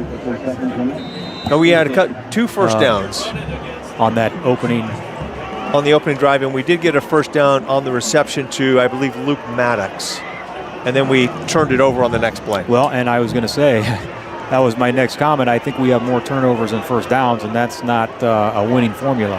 Sanders will come to the near side. turn it upfield, get around the edge. He's going to be run out of bounds, and stopping on the play him was Jacob Ernest. Yeah, Ernest played off the block, but 2-3 yard gain. Nice play there by Jacob, because that was well blocked too, and Ernest played off the block and was able to get a little push. That's something you teach. Bounds. That's something you want to teach your defensive line on a play like that. String it out, get that outside leverage, because you're going to get support from the inside and try and get that ball carrier to turn it to the inside. But that time we used the sideline as the 12th defender. Here's Henderson now up the middle. He's going to be stopped, hitting a wall of Grizzlies coming off the bottom of that pile. Good defense there. It's like Jacob Ernest again coming up off the turf. And teams on offense have found it so hard to block that Grizzly front three. It really frees up. One of the things the Grizzlies historically do so well is have a good front three, as they do this year, that eats up blockers, frees up the linebackers to make plays. And Solon, with that big front, seems like they have been able to get to that second level and get a hat on those linebackers. Here's the money down for the Comets. Never got flag. Set. You said he never got set. I don't think Solon was set. So we'll take it. Now that's going to change your play call if you are the Comets. You go from 3rd and 4 to now 3rd and 9. Yeah, that's a big difference, too. You're right. Now defensively, you know where the sticks are. Now we'll see if the Grizzlies bring pressure defensively. Sean Kincaid, you see in the middle of your screen. Brad Watson on that left side. Again, in his first start, 5'10", 180-pound junior. Sean Kincaid now to the left. Sanders will kick it out to the right side. Troy Myers chasing him down. Calix Lemp with a big stick. They'll be short of the first down by about 5 or 6 yards. Nice play there by the Grizzlies. I think one of the things Wadsworth is doing is Jacob Ernest kind of limping off. Hopefully he's okay, because I was just going to say, I think they have him out there as a spy on Jack Sanders, on the quarterback. I think he's just going where the quarterback goes, and he was there to make the play, and Sanders bounced it outside. And when he did that, Ernest just got caught up in the wash. But that's, as you mentioned before, that's the job of the defense, is to string things out and let the secondary come up and make the play. And great job there. So that brings up a 4th and 4 now for Solon, and the Grizzlies will send their punt return unit onto the field. Coach Todd, maybe the wheels are turning in his head in terms of what he's going to tell his group at halftime and the adjustments that they will make. Troy Myers back deep for Wadsworth. It's a big defensive stop there, Mike. Solon really with all the momentum. And for this defense is really battling for the Grizzlies. And the kick is away. Fair catch signaled for. And McNeil with the fair catch. Good decision by the young man.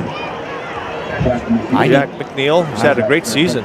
Yeah, I was going to say, I need to have time to kind of wrap my head around the turnover, how many turnovers we have, and block kick, fumbles, interception, and this defense is holding tough. Yeah, Solon has definitely had some short fields offensively, and there's a couple of turnovers they have not taken advantage of. So hats off to the Grizzly defense. Bryson Hall with his Grizzlies at 1st and 10 from the 20. Hall will keep it running up the middle, and he's going to be stopped for a short gain on the play. Big number 33 on the stop there for the Comets, Brady Bush. Positive yards, and sometimes you just have to go back to old school football, Mike, and just take positive yards. The Grizzlies so used to getting big plays on offense, sometimes you're too focused on that. Hall's going to look left. Now throws over across the middle, and And he throws it away on that far sideline. On the coverage was Braden Springer. The nearest receiver in the area was Calix Lemp. You got to wonder if there was maybe some miscommunication there. Lemp had Springer beat. And one of the things Solon has done is forced the Grizzlies to run these plays, which I don't think Coach Todd likes doing, where you have two receivers in the route because you're forced to keep backs in, H-back in, running back to block.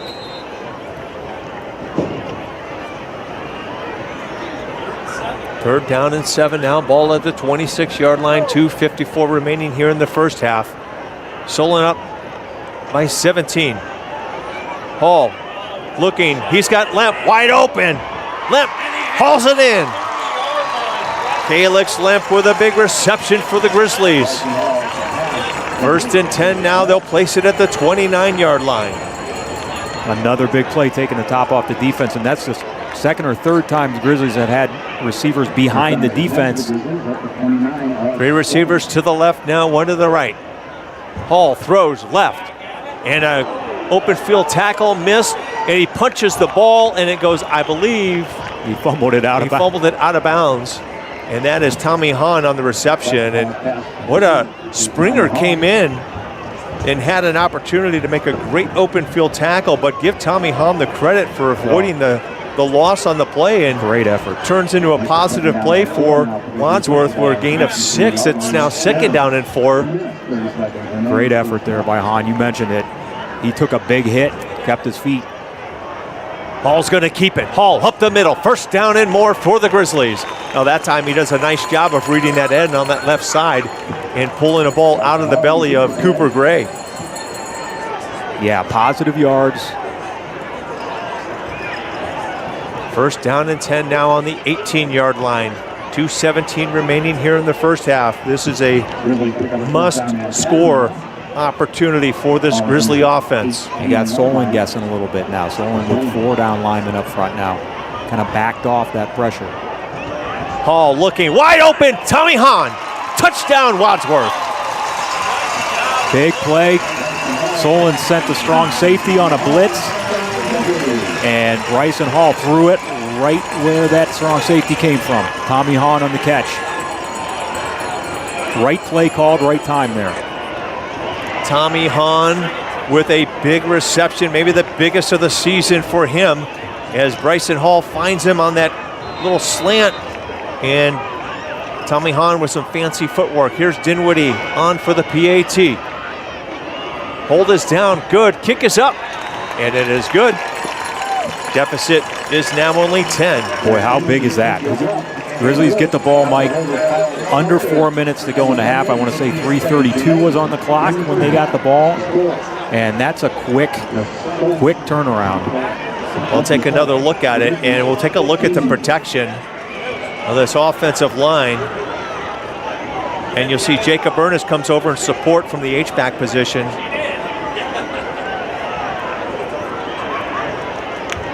And a great catch there, as on the coverage was Braden Springer. So again, Calix Lemp with the big reception kind of turns things around for this offense, and you get that momentum going, and you got to carry that into halftime and bring that out in the second half. Yeah, and I think what you see, there's some yards to be gained against this Solon secondary if we can get our skill guys the ball. We might have an advantage there, as we do in a lot of games. Our skill guys versus their skill guys in the secondary. But you got to protect Bryson. Boy, how impressive is Bryson Hall? Oh, freshman. You know, I mean, he's been beat up all, sending pressure against him. Yeah, he's cool, calm, and collected. Freshman. I want to almost say true freshman, used to college, but he is playing on the 8th grade team last year. And back deep there was Grafton for the Comets. The kick goes into the end zone for a touchback, and huge. Now your defense, you definitely want to stop the Comets here. Don't give them any opportunity to get into scoring position with 1:58 remaining. Now the problem with Solon is, I believe they don't have any timeouts. Yeah, and you're right. The best thing Wadsworth can do here is give Solon no life going into halftime. And this is a place, you look at Coach Todd there, this is a place this football team has not been at yet this year. trailing at halftime, but there was some life in that offense, and I think we might have found something that works. Here comes Jack Sanders and A.J. Henderson to his left side with 1:58 remaining. Sanders is going to be sandwiched. That's a big defensive play. Guess who? Number 3, Troy Myers. Yeah, Jacob Ernest in there too, and I mentioned before, I think one of the things, I don't know if the Grizzlies, this was their plan from the start, but they have Jacob Ernest just mirroring the quarterback. He's the spy. And I think when Sanders shows run, Jacob is coming after him. Wadsworth wisely on that TFL will call a timeout. That'll stop the clock with 1:50 remaining. 2nd down and 14 for the Comets when we come out of the timeout. But how big of a play on that last drive between Lemp and Hahn. The offensive line giving the freshman Bryson Hall plenty of time on that drive. And you're right, big play by the defense on 1st down there. Now Solon playing behind the sticks, and right away Coach Todd showing his confidence and his aggressiveness. He's looking to get the ball back here. Absolutely, yeah. He knows, as you said earlier, Scott, this is a quick strike offense. And if you can leave some ticks on the clock, you're leaving an opportunity for the Grizzlies to find the end zone. 2nd down, 14. Ball at the 16-yard line. Jack Sanders with A.J. Henderson to his left. He'll give to Henderson. Henderson cuts it up the middle. He's got some open room. Calix Lemp unable to make the stop on Jefferson. And what a big play for Solon coming out of that timeout. Yeah, big 1st down there on the ground. Yeah, running behind big Judea Ladd, the 6'3", 335-pound tackle on that right side. 1:39 now left. The Grizzlies still okay here, but that almost flips what we just talked about. Now, Solon may be looking to get something. Jack Sanders limping a little bit. Yeah, I think he got hurt on the previous play when he got sandwiched between Jacob Ernest and Troy Meyer. Jefferson, handoff, hit hard at the line of scrimmage, no gain on the play. As Jacob Ernest also there on the initial contact, also coming up off the turf.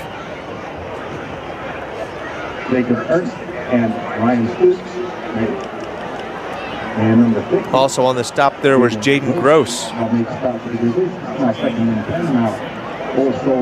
This defense, Scott, to your point earlier, has played really stellar considering 24-14 your score, but they've been in some tough field situations, down in distance. 2nd down and 10. Sanders to Jefferson. Jefferson will bounce it outside, still got his feet going, and he'll be dropped. Also on the stop there is Troy Meyer. And Coach Todd uses the last time out there on the big stop. Jordan Jones. Long 3rd down here.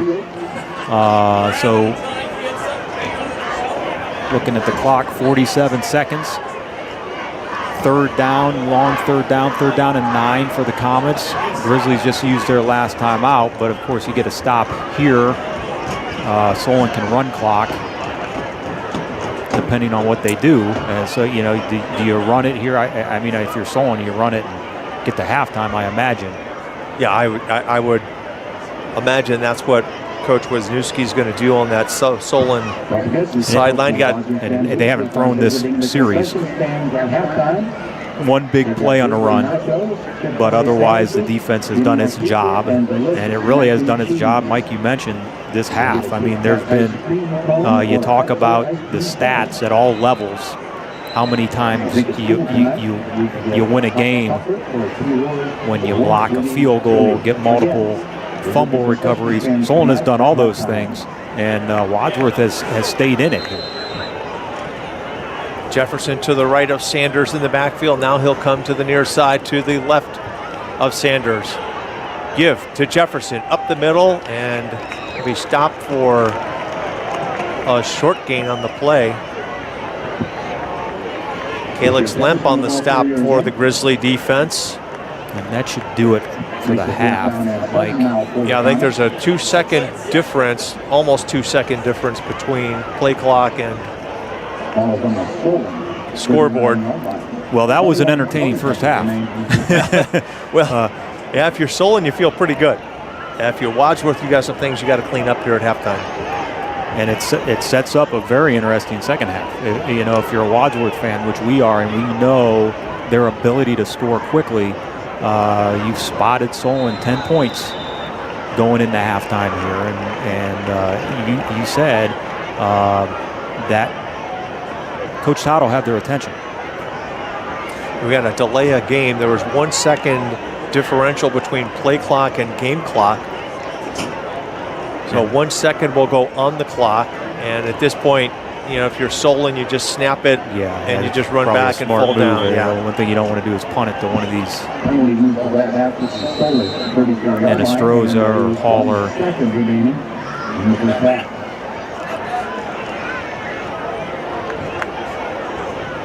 0-0-0 showing on the scoreboard, but there's 1 play left. Sanders will just down it, and that will do it here in the first half of action at Arkwright Stadium, week number 9. 6th ranked Wadsworth Grizzlies in Division II trail the Solon Comets by 10, 24-14. Enjoy the halftime show coming up. The Solon Comets marching band followed by your Wadsworth Grizzly marching band. We'll be back in the third quarter with all of the numbers of the first half.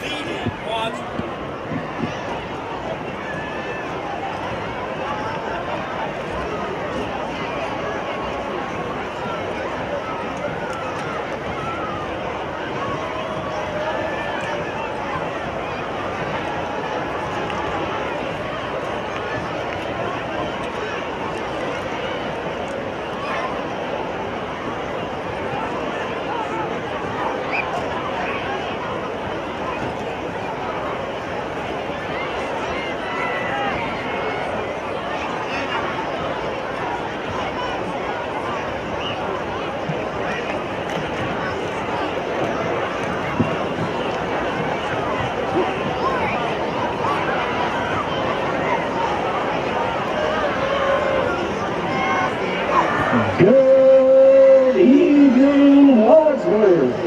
Presenting 300 members strong 2024 Solon Marching Band, led onto the field tonight by our officers.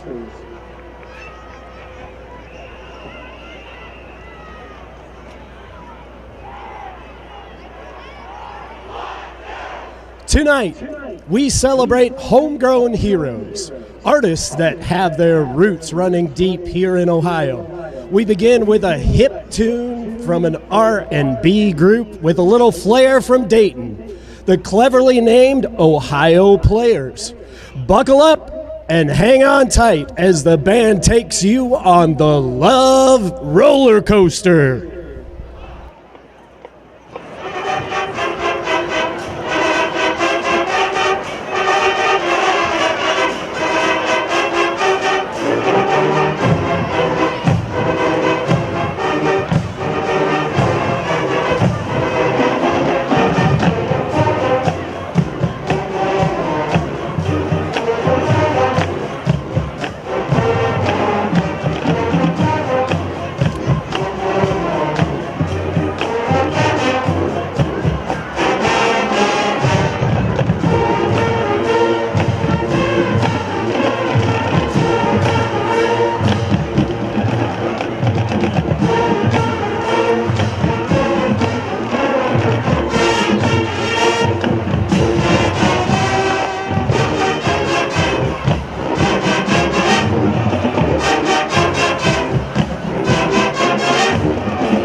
show rolls on with a slamming chart from Cleveland's very own Grammy Award-winning jazz band. In 1982, these local legends turned funk superstars released a tune so hip they had the whole world on the dance floor. There's no time to lose as the dance team lights up the dance floor with jazz band's worldwide #1 hit, Let It Whip.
Celebrating an artist from right here in Solon. Kristen Gleason Prada, a 2006 alumni of Solon High School, laid down the drum tracks on Born's 2015 debut album, which included a song that would eventually be double platinum certified and used as a sound for over 250 million TikToks. Groove and sing along as the band catches lightning in a bottle with Electric Love.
Unfortunately, we have to bring our show to a close, but we got out strong with a powerhouse chart from Akron's very own The Black Keys. The Black Keys loved our performance of this tune so much, they put it on their Instagram for the whole world to see. It's time to experience the hype live, so get up, rock out, and let your inner wild child.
band.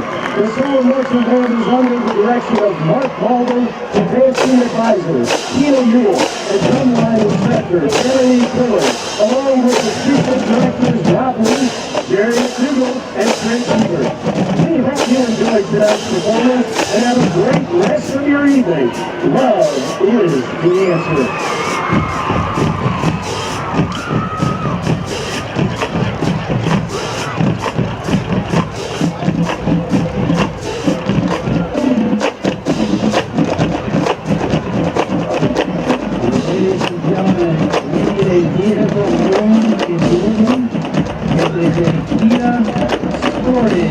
License plate JYW2714. You are blocking another vehicle. You need to move your vehicle now. That information is on the scoreboard. Please move your vehicle at this time. If you want to hear footage, license JYW2714.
Now, under the direction of Dana Heyer, Assistant Scott Formhall, Percussion Director Brian Louie, Percussion Tech and Arrangers David Selzer and Adam Quinn, Color Guard Director Jessica Corson and Vanessa Lloyd, and Student Teacher Sarah Plain.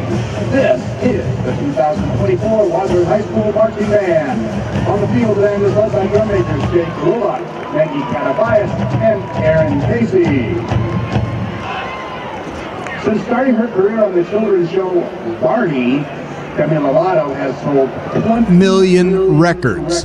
Jake Roebuck leads Lovato's Grammy winner, Confident.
Green Day's Good Ribbons has become American high school seniors' favorite graduation song.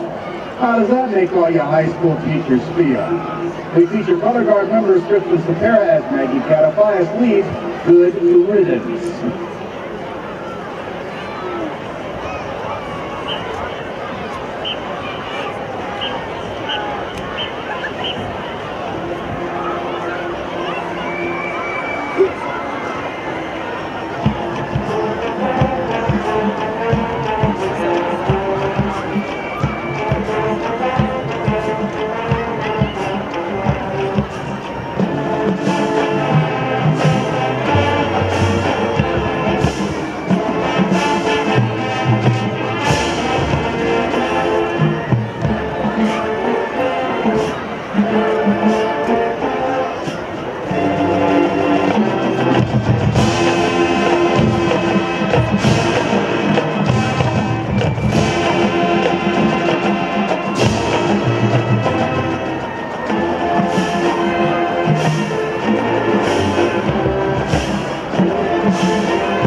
The Guinness Book of World Records calls 9-time Grammy winner Rihanna the greatest female recording artist of the 21st century. We feature our company front formation as Jake Roebuck leads Rihanna's We Found Love.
We hope you've enjoyed tonight's performance. This is the Wadsworth High School Marching Band.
Welcome back to the press box here at Arkwright Stadium as both teams have made their way out of the locker room and back onto the field.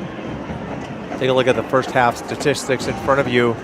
Solon, only one penalty in that first half, penalized for 10 yards. You see Grizzlies for 4 for 40, and comparatively, Scott, total yards, Wadsworth with 251 total yards offensively against Solon's 150 yards. And the difference really in this first half comes down to the 4 turnovers, including the 2 interceptions that the Solon Comets were able to convert into points. Yeah, and you almost forget the Grizzlies gave up a punt return for a touchdown and had a field goal block. So really rough first half for the Grizzlies. And talking to the halftime, Mike, to say we're down 10 points is really a statement of how good the Grizzlies actually are. When you go run down that list of turnovers, 2 interceptions, 2 fumbles lost, give up a punt return for a touchdown. Yeah. It's amazing that Solon only has 24 points. And a field goal block, so there's potentially another 3 points taken off the board for the Grizzlies there in the first half. Leading rusher for the Comets, A.J. Jefferson, 11 carries for 52 yards. Sanders, quarterback, 7 of 13 for 87 yards. And Sierra, the leading receiver of the Comets in the first half, 4 receptions for 22 yards. Now for the Grizzlies, they started this football game on fire as Gray on the second play from scrimmage found pay dirt and put the Grizzlies up quickly 7-0. He's got 7 carries for 68 yards, much of them on that touchdown run in the first quarter. Bryson Hall, he's 8 of 19 for 172 yards, 1 touchdown and an interception. Leading receivers for the Grizzlies, Calix Lemp, 2 receptions, 43 yards, and Tommy Hahn, 2 receptions, 24 yards and 1 touchdown. We were talking at halftime, Scott. We believe that this coaching staff from Wadsworth going to make the necessary adjustments and really play a much, much better second half. Yeah, I think they will. And you mentioned that big run by Cooper Gray. That was the first series of the game for the Grizzlies. They scored on that, scored a touchdown, put 7 on the board. They didn't score again until the last possession. They did score the last, and it seems like we're hoping. We talked at halftime. You said, Mike, it seems like the Grizzlies maybe found something a little bit. They have some receivers that are open. Bryson Hall does a good job of getting the ball to the open receivers, letting the athletes work a little bit if we can protect them. And we kept in a running back, kept in an H-back. There's yards to be gained here if Wadsworth can get the ball outside and get the ball downfield. Now the Comets will start on offense. Dinwiddie kicks it off, and the third quarter is underway. Ball fielded at about the 1-yard line. Brought back to the near side, and this is number 11, Miguel Sierra, on the return, and good coverage there, Scott, by that Grizzly kickoff team. And Coach Todd emphasizes the first series of the second half, whether we're on defense or on offense, and the way the first half went. Very interested to see kind of the game inside the game here, Mike, see how we do the first series with defense. The Grizzlies are coming out aggressive, coming out with their ears pinned back. And, the other thing, talk about offense, I think on defense, and I don't know, this would be a good, interesting question to ask Coach Todd, but with Jacob Ernest kind of mirroring the Solon quarterback, we noticed that kind of halfway into the second quarter. They've shut them down a little bit. Sanders and Jefferson to his right side. They give us to Jefferson. He'll cut it to the inside up the middle for a gain of about 5 on the play, maybe 6. They'll mark him just beyond the 25-yard line for Jefferson, who really is the go-to back for this Comet offense, and really has put together a pretty good first half. Again, 11 carries, 52 yards, but he's had a short field. Yeah, and Ernest on this play, they were pretty well blocked by Solon there. It blocked those front 3 who we continue to mention is so effective for the Grizzlies, but Ernest from the middle linebacker made the play. So 2 receivers to the right, 1 lone to the top of your screen. Sanders quickly to the right side and knocked out of bounds, maybe a gain of about 3. On the coverage there was, I believe, Tommy Hone on the coverage. And not bad defense there by the Grizzlies. That's a page out of the Grizzlies offensive book. That little quick, almost a screen action, the wide receiver out on the flank. you get a block from the other receiver and you make a move and you get upfield. But boy, only a yard or two on that, Mike. Well, I think you've got athlete versus athlete out there. We know Wadsworth tries that play, as you said, and you try and get your athlete in open space. 3rd down now and 3 for the Comets. Give. Nope. Sanders will keep it. He'll be wrapped up. Sean Kincaid from that linebacker position, bringing the heat. And big defensive stand. There's Brad Watson in there on the mix. Sean Kincaid, the 6', 250-pound senior, with a big play in this opening drive, Scott, for this Comets. Yeah, big play by Kincaid, big play earlier by Ernest, and you wonder if, sometimes what goes unsung, again, the defensive line makes big plays, but they're also eating up blockers. Got 2 guys deep for the Grizzlies to return this punt. Nice high kick, and it'll be received at about the 37-yard line by McNeil. And McNeil with an 8-yard return.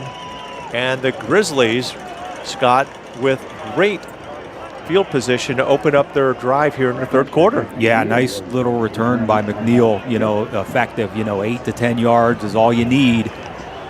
And to turn things into from questionable field position to now the Grizzlies looking good at about the 45-yard line. McNeil see if goes, they can do something with this. McNeil goes wide to the right. Lemp in the slot on the far side. Near side is Maddox.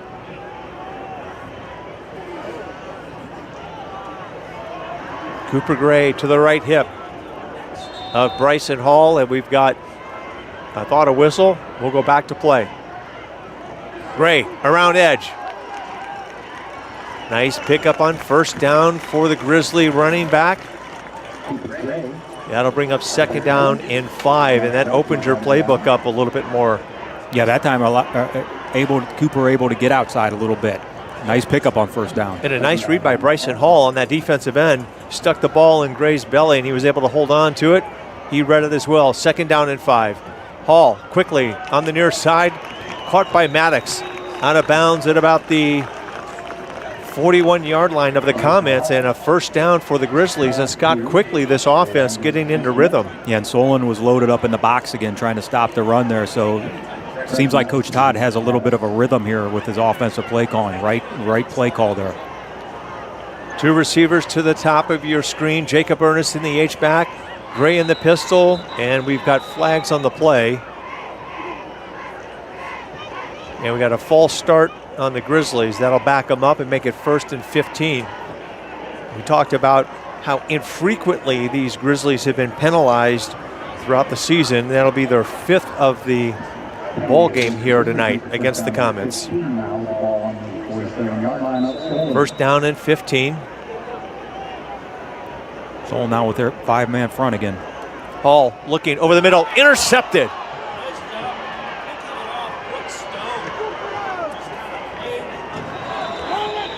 And Brooke Stone, the linebacker, just picks Bryson Hall, and he was spying into the backfield. You could see on the replay, he's watching Hall all the way and just... I don't think Bryson ever saw him. Yeah, that was a really athletic play. And there he is. He's dropping back in coverage. And what a play. What a play there by Brock Stone. He's made some big plays tonight, Brock Stone. Trying to get it to Luke Maddox on the slant. Brock Stone, that is his 3rd interception of the season.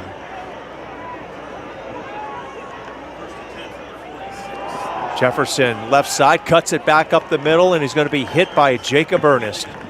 Yeah, Jacob Ernest, he's laying some wood on Jefferson tonight.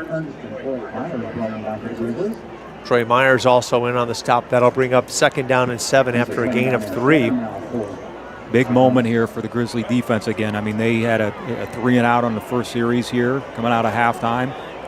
Another turnover, and they're right back on the field. But this is this can be a little bit of a downer for Solon if they can't get anything going here. Yeah.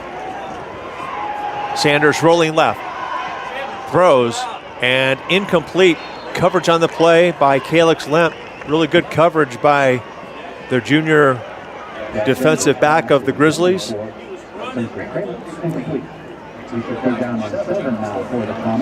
And Ernest, again, we mentioned, I think the Grizzly strategy is he is spying Jack Sanders, the Solon quarterback, and when he saw, when Sanders rolled out, Ernest comes and he just ran over the running back there trying to block.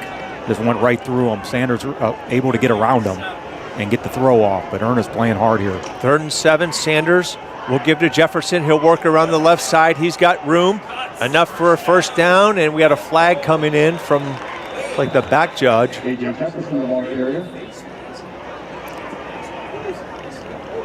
don't know what that call is. I didn't see a face mask. Yeah, hard to see a hold. From here. They got a hold. Must have been downfield or backside. Yeah, that official was at about the 20-yard line as that flag come flying into the play, and what a break for the Grizzlies there, because Jefferson with a big first down for the Comets would have put them at 1st and 10 inside the Grizzly 30. Now you're back to the 47-yard line where it's 3rd and 11, Scott. And I wonder if Ernest is really exerting himself so far this half. He is in every play. He's playing so hard, and he was right on the ball carrier there. Now there's Kevin Madigan, who is expected to be back perhaps in round 1 of the playoffs. He'd love to be on this football field tonight helping his Grizzly teammates. But here we go, 3rd down and 11 now for the Comets. Jefferson up the middle. Jefferson still on his feet. And a big run by Jefferson as he's going to be stopped on the play by Brad Watson.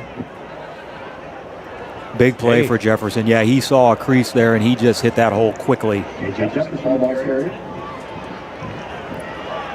And that's a huge play for this Comet offense, as keeps the Grizzly defense on the field, and the clock continues to run here in the 3rd quarter with the Grizzlies down by 10. Unfamiliar territory for this Grizzly football team this season. Sanders will give to Jefferson. Jefferson left side, and he'll be stopped this time. And Scott, the Comets are running a heavy dose to the left side of that offensive line. Yeah, nothing there that time. I just was thinking, after that big run last play, Solon, we say against Wadsworth, only up 10. Wadsworth can score so quick, but Solon seems to have the type of offense, Mike, that can run this clock. Yeah. I mean, they are a running team. Their quarterback runs, and you'd think if you're a Comet right now, you just want to grind it out, keep that clock moving. Oh yeah, and Coach Wisniewski recognizes that, and he'll let that play clock run all the way down. And a great stop on the play. That's Jacob Ernest. Stone on the carry for the Comets. Stone started this drive with that interception off of Bryson Hall. 3rd down and 9 now for the Comets. Big play by Jacob there. Big 3rd down here, Mike. Big 3rd down, 3rd and 9. Yeah, Jacob Ernest just seems as though he's on every tackle now for this Grizzly defense. He is Mr. Everything for the Grizzlies there, the anchor of that Grizzly D. Sanders now with Jefferson to his left. Sanders will look, tuck it away. He's going to run, and he'll be short, well short of a first down. They'll mark it at about the 24-yard line. That'll bring up 4th down, and if you're Solon, I think you go ahead and you try the field goal. It'll be a 42-yard attempt. I believe they placed it at the 25-yard line. Good coverage there by the secondary of the Grizzlies, and Brad Watson came in late and supplied the pressure and flushed Sanders. He had to tuck it and run. Spencer Kramer, the holder for the Comets. Wentzy will attempt a 42-yard field goal. Hold is down, kick is up. It is dead center. Boy, nailed it. 27-14. The Comets capitalize on another Grizzly turnover. They do that, Mike. Yeah, that turnover, and you got to give some credit to the Grizzly defense. Gave up what about a 12 or 14-yard run there, and that's been about it for the last 2 series. And they have really been put in some bad situations here, but they're holding things together. This could be much, much worse than 13 points. Yeah, when you look at a football team that, halfway through the third quarter, we've turned the football over 5 times, and a blocked field goal, and a punt return for the Comets returned for a touchdown.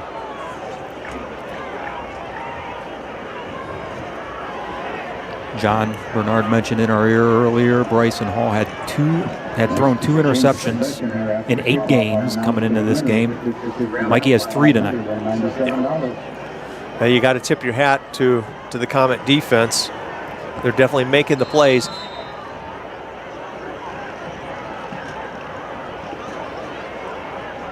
Wentzy to kick, and this one will go halfway through the end zone for another touchback. Yeah, and you're right. They are making plays, the Solon defense. I'm thinking back, Solon had an interception in the first half on the far side there on an out. Probably shouldn't have been thrown. But the other 2 were really just great defensive plays. I mean, the one down to our right he was hit. That was almost a fumble, as much of a fumble as it was an interception. He just really got hammered on the throw. And then a great play that last series by number 5, Brock Stone. Yeah, Brock Stone. I was looking for the name. Yeah, just big time play.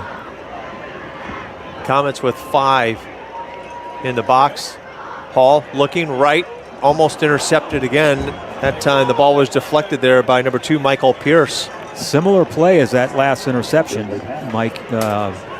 Intended, you said, for Tommy Hahn, and outside linebacker just dropped back. And did he get a paw on that? Yeah, he did. Michael Pierce. Yeah, Michael Pierce got a hand on it, and he was open. But, yeah, Pierce in the path of the football deflects it. 2nd and 10 now for this Grizzly offense. Give us to Gray up the middle. Gray with a burst of steam. Gray will go all the way. 30. 20, they won't catch Cooper Gray.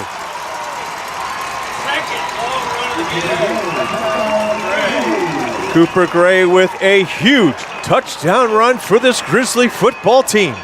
Boy, we needed that. We'll see the replay here. And Solon, we mentioned all those guys in the box, and if you can squirt through there, there's not much ahead of you but green grass. Open field running. And that's offensive line blocking there. Cooper made a cut in the hole, and he was gone. Yeah, when he gets vertical, he is tough to catch. Dinwiddie on for the PAT to cut it to 6. High snap, hold is down, good, kick is up, kick is good. Just like that, we're within 6. Mike, I was just about to mention, previous series interception on a slant by the linebacker. This series tried that slant again, and the ball was knocked down. Those are both play action, and those linebackers can drop and get hands up if they're not honoring the play action, and so you got to run it a little bit. And, boy, that's what you need. You can't drop back into coverage and be knocking down slants in the flat if you got to worry about Cooper Gray squirting through and going 80 yards on you. Yeah, and to what we had talked about in the first half, how quickly this offense in Wadsworth can score.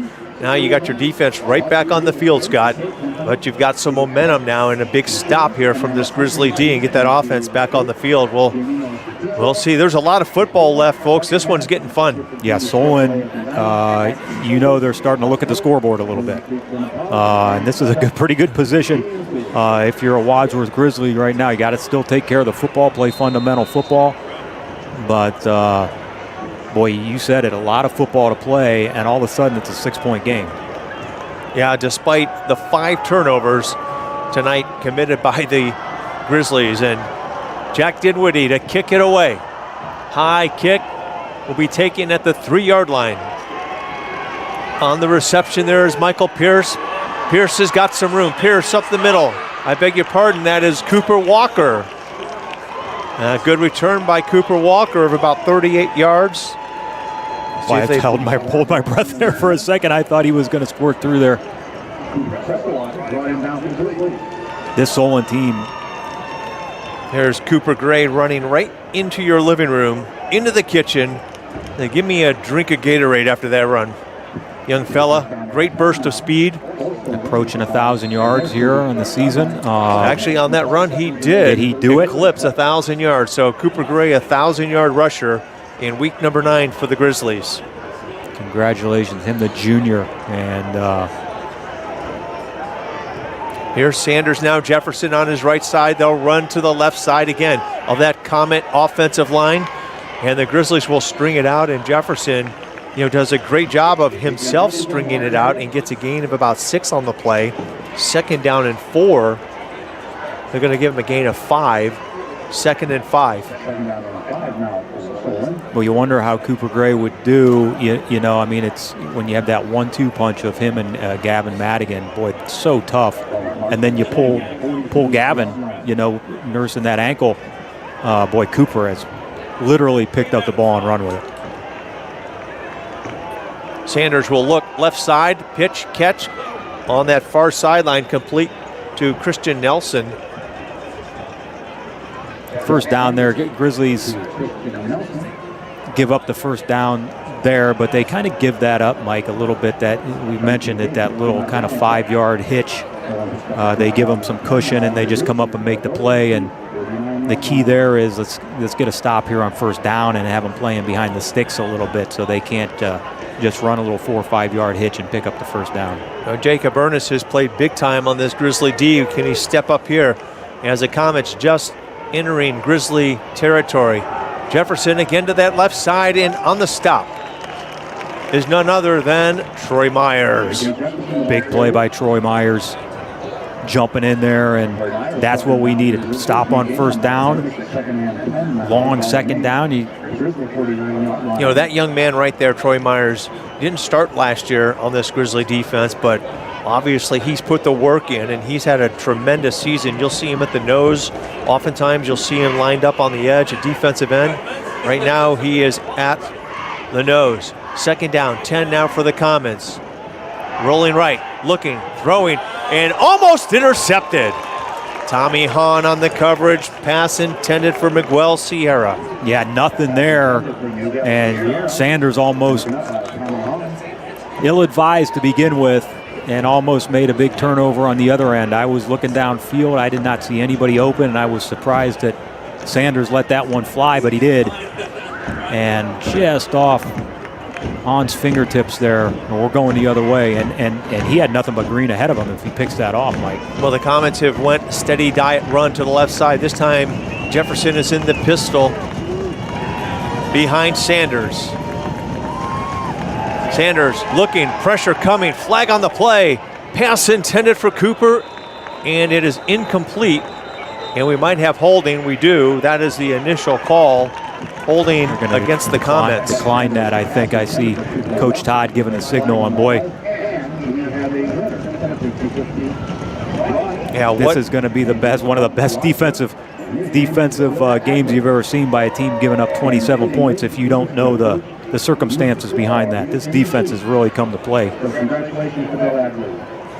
And as you said, Coach Todd will decline the holding penalty. That will force the Comets to punt. Ball is at the 49-yard line. McNeil and Myers back for the Grizzlies.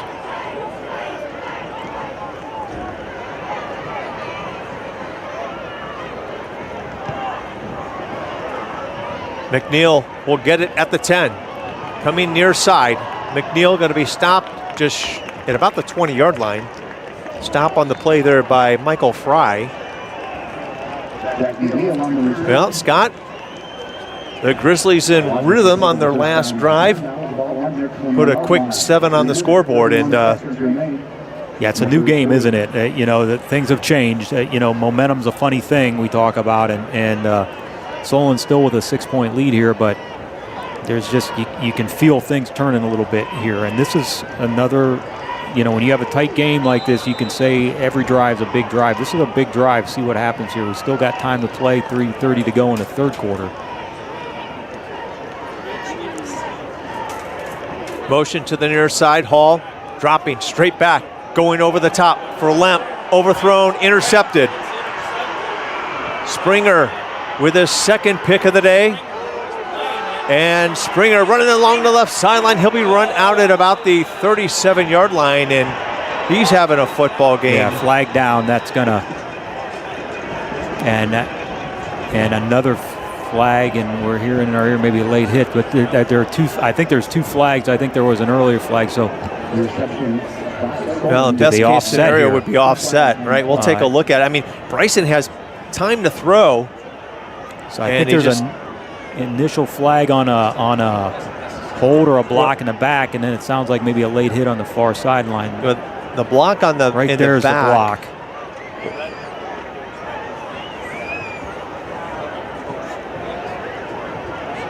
The officials will sort it out. It looked as though after the interception, Lemp was blocked in the back. The officials will sort it out, but that is the Grizzlies, if this stands, their 6th turnover of the game.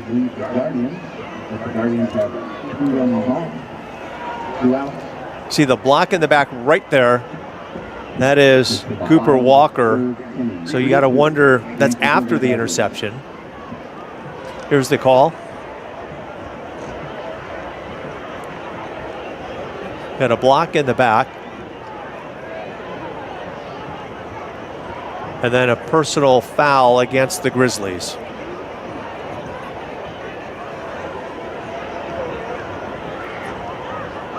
Unsportsmanlike.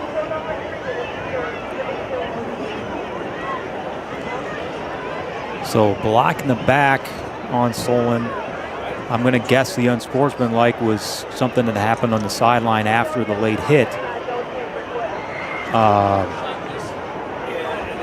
Yeah, and that penalty, there's a late hit there. I guess I don't understand, Mike. If you call two penalties, I understand the late hit and the unsportsmanlike offset. I think that there was a holding penalty. But then you've got a third penalty.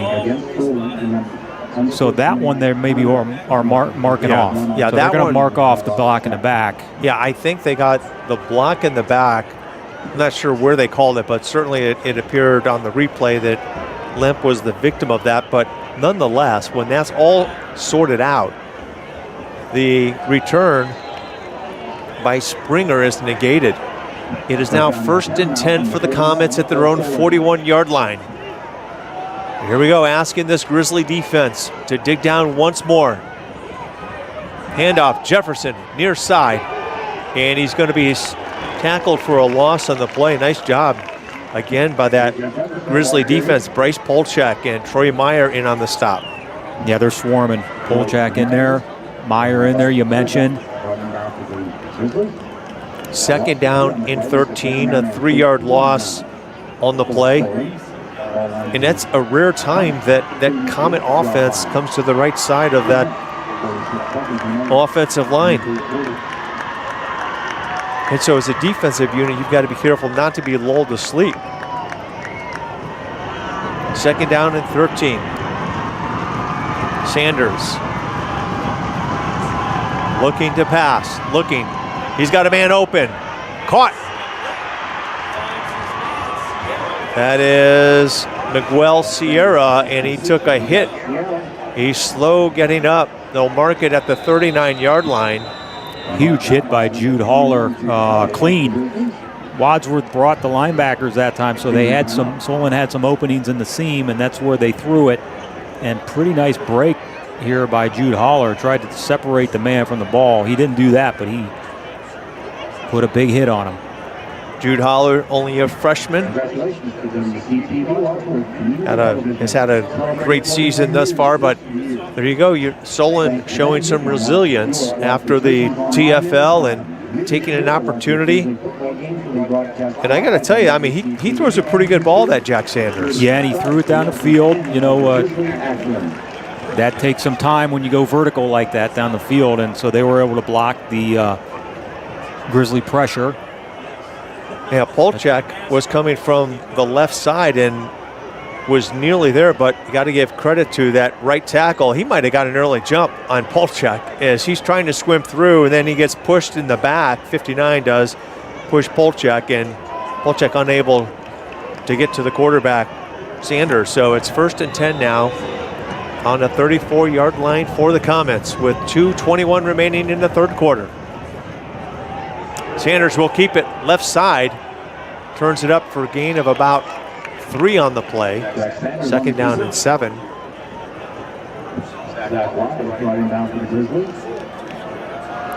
They like to hit the edges. They do. I was going to say this is about the time where I get the opportunity to hold down the fort for Robert tonight. This is the time where Robert calls for a turnover. We have not seen a Solon turnover. They played a really good football game here tonight, the Solon Comets. Only up by 6, however, with 1:42 and counting here in the third quarter. Jefferson, he'll come right side.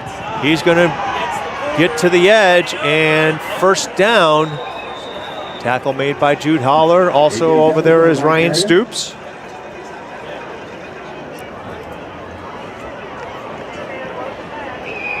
Stoops had that defended well, and just a nice stiff arm.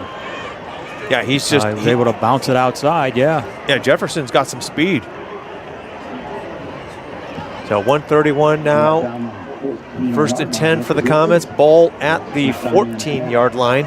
Play clock at 15 as they just get the play into the huddle to the Comets. There's Bryce Polchak looking to have a big play on this drive. How big would a sack be at this point by the man who leads this Grizzly defense in sacks? This time it's Jefferson again, and looks like on the stop is Sean Kincaid. And Kincaid made a nice play on that, and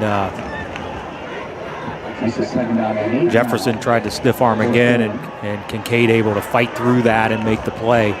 Now this is a big drive for the Comets. You get 3 points on the board here, and you got a 9-point advantage. It's a 2-possession game for the Grizzlies at that point. So this is Coach Wisniewski going to run this play clock all the way down. It's down to 6 seconds now. Sanders will give to Jefferson, right side, and it'll be forced out of bounds. That will stop the clock. Ryan Stoops on the stop. That'll bring up 3rd down. Good defense again by the Grizzlies, and boy, Sanders is really sort of hobbling a little bit, and I wonder how much that affects the play calling. He hasn't run it as much. This happened up here.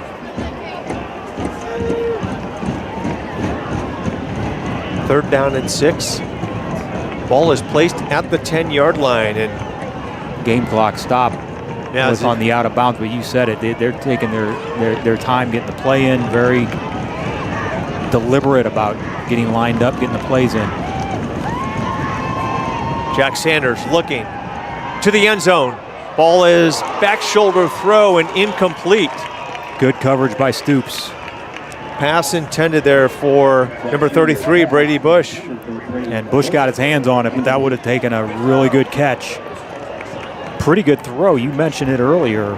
Sanders throws a nice ball, and he gave Bush a chance there. That was a nice back shoulder throw, and good coverage, though, on the play. Good coverage, yeah, by Stoops. Nothing wrong with the coverage, and it would have taken a great play to catch and score on that. The Grizzlies have blocked a few field goal attempts this season. Kick is no good. How about that? Wentzy with a 27-yard attempt misses. So the Grizzlies will take over 1st and 10 at the 20-yard line. And the Grizzlies got good pressure on that. Maybe rushed them just a bit. I was afraid there for a split second that they actually might hit the holder. But they were that close. And so they rushed things a little bit, and that was enough. We'll take it. The lead stays at 6. Wadsworth with an opportunity here to take the lead on this drive. Hall will give to Cooper Gray. On the right side is going to be dragged down there by number 5, Brock Stone. Big gain on first down, Scott, for this Grizzly offense. And does conditioning come into play here? Mike, Grizzlies playing fast, used to it. Second down and 3. Gray again up the middle. He'll cut it to the left side, and he's got enough for a first down. On the stop there is Josh Grafton of the Comets. Yeah, I think you're right, Scott. I mean, we've played this Grizzly team plays at a high pace all season long, including practice. 3 receivers to the right now. Bryson Hall in rhythm, looks, throws. Maddox near side for a gain of about 7. And now you can get that play action working a little bit now that Cooper Gray has ripped off a couple of runs. I mean, we're working on now again. Opens up the playbook, short second down, end of the third quarter. And entertaining third quarter. And boy, what a game this has been. Mike, we got another quarter to go. Yeah, this has been a lot of fun here in the second half. 27-21, the Comets lead it. And, you know, today is Aiden Uzinski's birthday. So Aiden Uzinski, he's been part of this WCTV team here for a couple of years, and he just did a great thing. He went down to North Carolina and provided some assistance to those in the Asheville, North Carolina area, doing some cleanup. And there's Aiden. Happy birthday, buddy. There he is. Happy birthday. Does a great job. He's our field camera guy tonight. You've seen Aiden everywhere here in the city of Wadsworth with WCTV. We talked about Solon in the rich tradition. More than a couple, Scott, but these are some alumni from Solon High School. Chris Bando, Major League catcher for the Indians, Tigers, and Athletics. How about Drew Carter, NFL receiver for the Panthers and the Oakland Raiders. Kim Herring, second-round draft pick in '97, played for the Ravens, Rams, and the Bengals. Jim Mad Dog Mandick, second-round pick in the 1970 NFL draft, played tight end for the Dolphins and the Steelers. He's a talk show host, and he's a 3-time Super Bowl champion. Jeff Bassan. For those that enjoy Major League Baseball, Jeff Bassan, MLB insider. I'm losing my voice here. So, Solon High School producing, some big-time athletes. How about Drew Carter, Kim Herring, Chris Bando? That's quite a list. Yeah, unbelievable. Dave Megiesi, linebacker for the St. Louis Cardinals from 63 to 69. Back to action. Final quarter.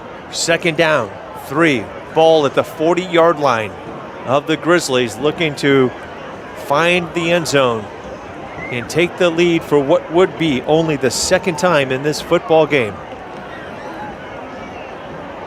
Wadsworth opened up the scoring early in the first quarter on the second play from scrimmage when Cooper Gray ran 60-plus yards for a touchdown. Bryson Hall in the shotgun. Bryson Hall will keep it himself, run left side, and he'll be tackled for no gain on the play. Yeah, not much there, but still looking at a short third down after the first down pass. So Wadsworth able to try some things, on a second, not short, second and 3 maybe, and then now third and 3. See what they come up with here. Pick this up.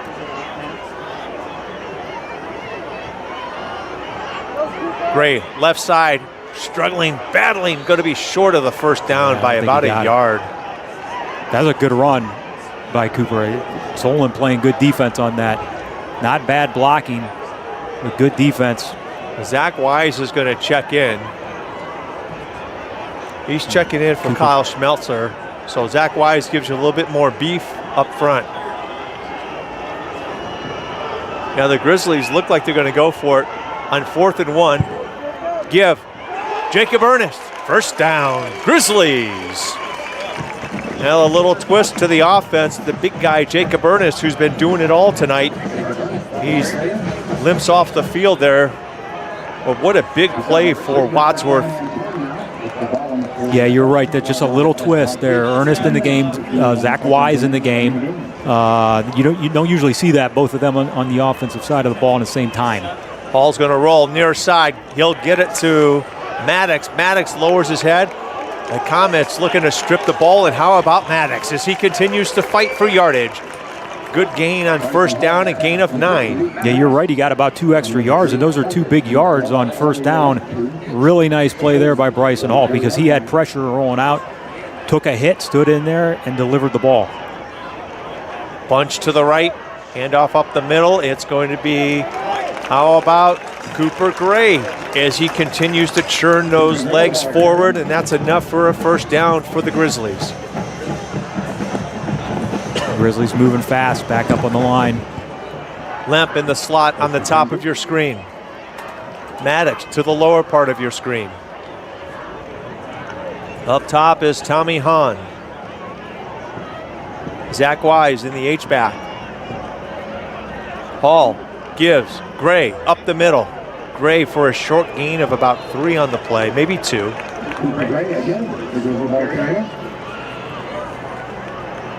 Solon still loading the box on defense.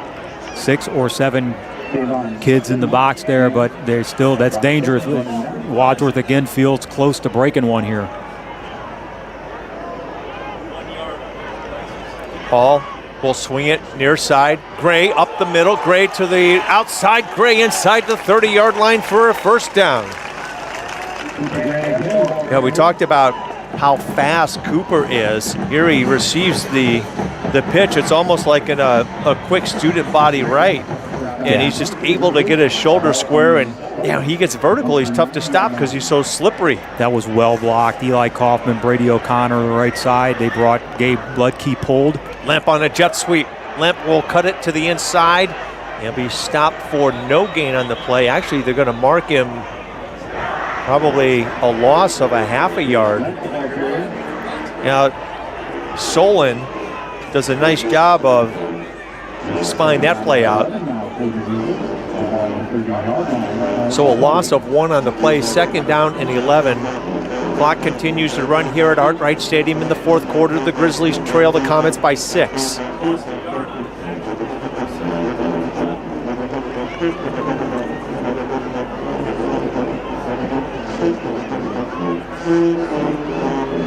Hall, time, throws, intercepted.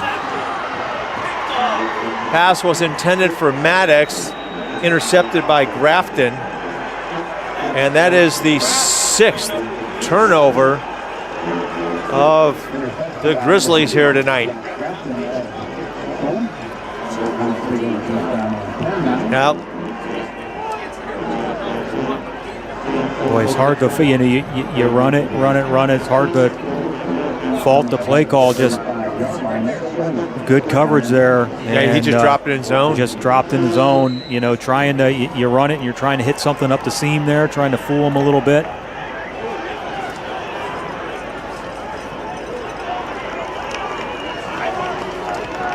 Trying to catch that secondary napping after the runs, and they weren't able to do it. Big play by Solon. Jefferson, right side. He's just stretching the defense out. And this Grizzly defense has been on the field a lot this evening against the Comets. And Jefferson, just a tough guy to stop as we get late into this football game. And Scott, as you mentioned earlier, now is the time for a big turnover if you can. Yeah, that. If you've got it.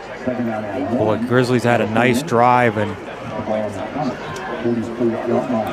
we've always almost turned it over, Mike, every way you can turn it over. I mean, every situation. That's at the end of a drive. The Grizzlies had something going. It seemed like Coach Todd had it working with his play calling, and just Solon makes a play.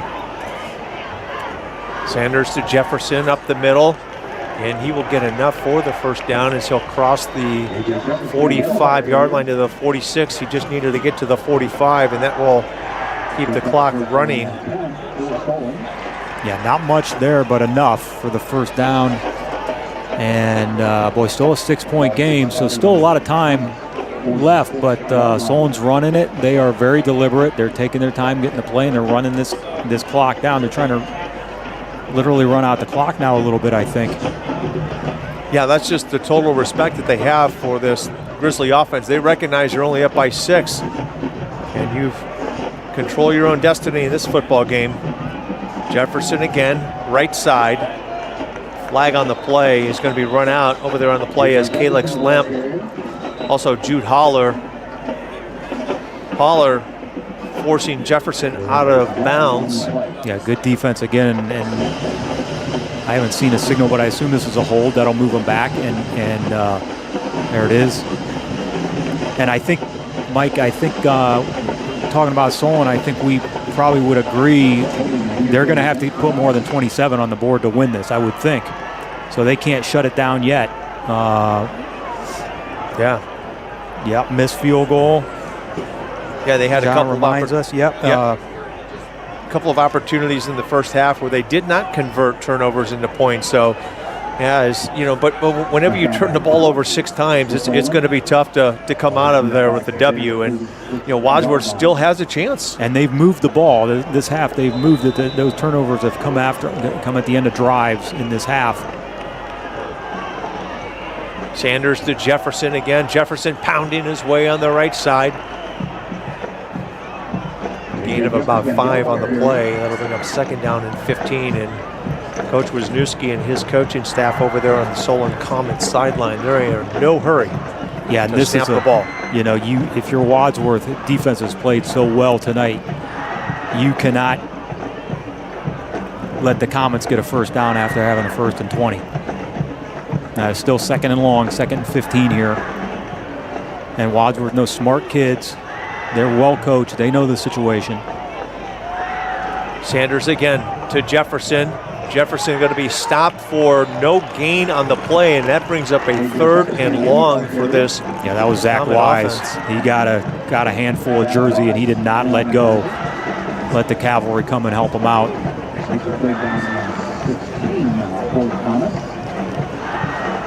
See, if Robert were here, he would have his pink pom-poms. I know he's listening. Well, we need it, and it's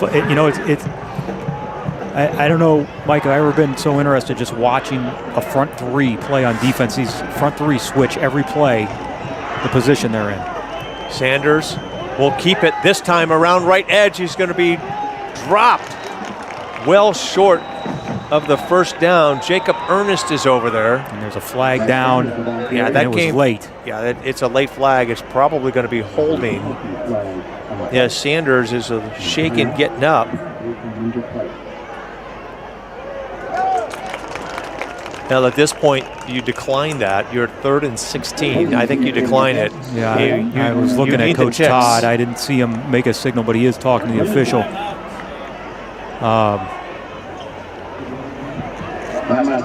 And it is declined, yeah. Yeah, you're going to need every second on that clock, down by 6. And here you go. Wadsworth still, after turning the ball over 6 times, making a lot of mistakes. They have an opportunity to win this football game. Boy, this is just an unbelievable game. I mean, it's, you never know when you come to these games. Mike, I don't know if we should say this or not, but we're talking before the broadcast the possibility of a running clock in the 2nd half. I mean, this is. Yeah, I think it's been an unbelievable game. I think you've really got to tip your hat to the Solon coaching staff, Coach Wisniewski and his entire team over there for preparing well. But, Wadsworth has shot themselves in the foot, and they Comets have a late substitution in. Brock Stone just getting into the lineup for this punt team. Let's see, back deep for the Grizzlies.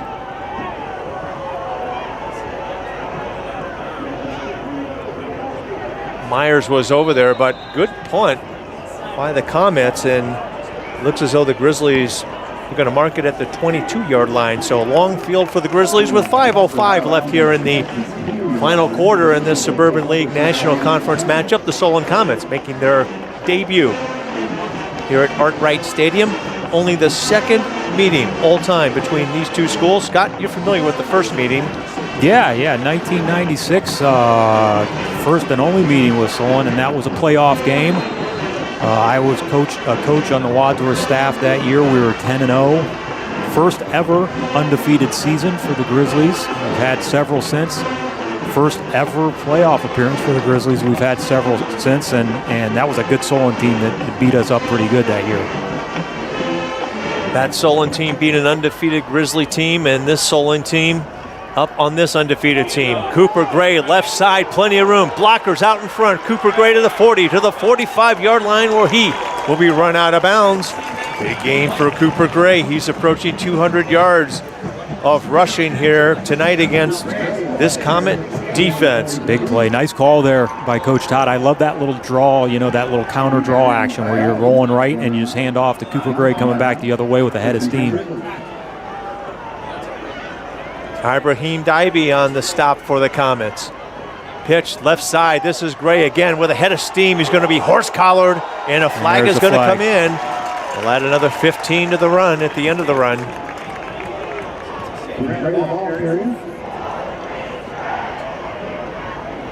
And I was looking, it looks like Cooper popped up after that. Boy, that's a dangerous play, but boy, he gets a head of steam, Mike. And he just grabs the back of the shirt and pulls him down. That's number 53, Devon Simmons, 6'1", 225-pound senior. That's a big penalty, and we'll take it. We've given Solon plenty of breaks here tonight. Not a turnover by Solon, but that's a big penalty. We're right back in scoring position. 1st and 10 now on the 32-yard line.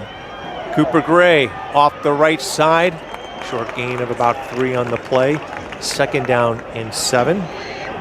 Plenty of time here for the Grizzlies on offense. Clock running. Yeah, I think you're right, Scott. I think you've got to take your time and don't feel pressured here. As you mentioned, plenty of time. Make sure you got the right personnel on the field and the right play called. Bryson Hall will go left side this time. Gray. Gray cuts it up. Gray spins. Gray, enough maybe for a 1st down as he's stacked up at the line to gain. The far official marks it beyond the chains. It'll be a 1st down. Great blocking and maybe starting to wear Solon down a little bit. Should mention the lineman Jordan Jones and Gabe Ludke on the left side there. Tackle and guard Merritt Fortner, the center, and then right side Brady O'Connor and Big Eli Kaufman, and they are wearing down this Solon front.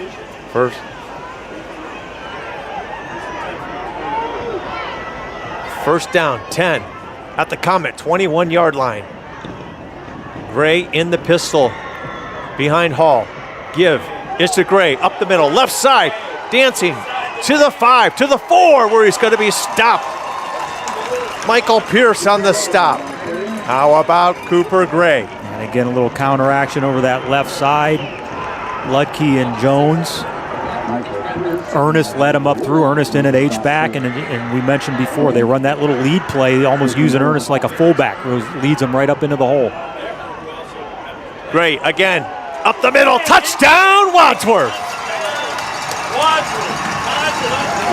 How about the junior? That was a Cooper Gray drive there, Mike.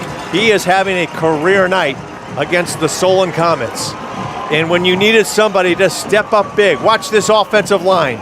Get the push inside. Jacob Ernest in there with a big block. Merritt Fortner. Yeah, let's say something about this offensive line. They have stuck with it all night. Here's the big PAT coming from Dinwiddie. Snap is back. Good hold. Kick is up. It is spot on. Wadsworth with a 1-point lead. We got a flag on the play, but we talked about it as John was just talking to us in our ears. Can you imagine if the Grizzlies can hold on to win this, considering 6 turnovers in this football game? You say this about a lot of games, right? But you look at the score of this game, you see the score online or, tomorrow morning or whatever. If you don't know the story behind this score, this is one of the most unbelievable games I've ever seen. I mean, with these turnovers, you mentioned it about you just look at the stat. You said at halftime, you just look at the stats. It's personal foul on Solon on that, and the Grizzlies they'll mark that off on the kickoff. Yeah. So it looks like Jack Dinwiddie will put this one in the end zone, and the Comets more than likely, I mean, I wouldn't imagine we would squib kick it here, Scott.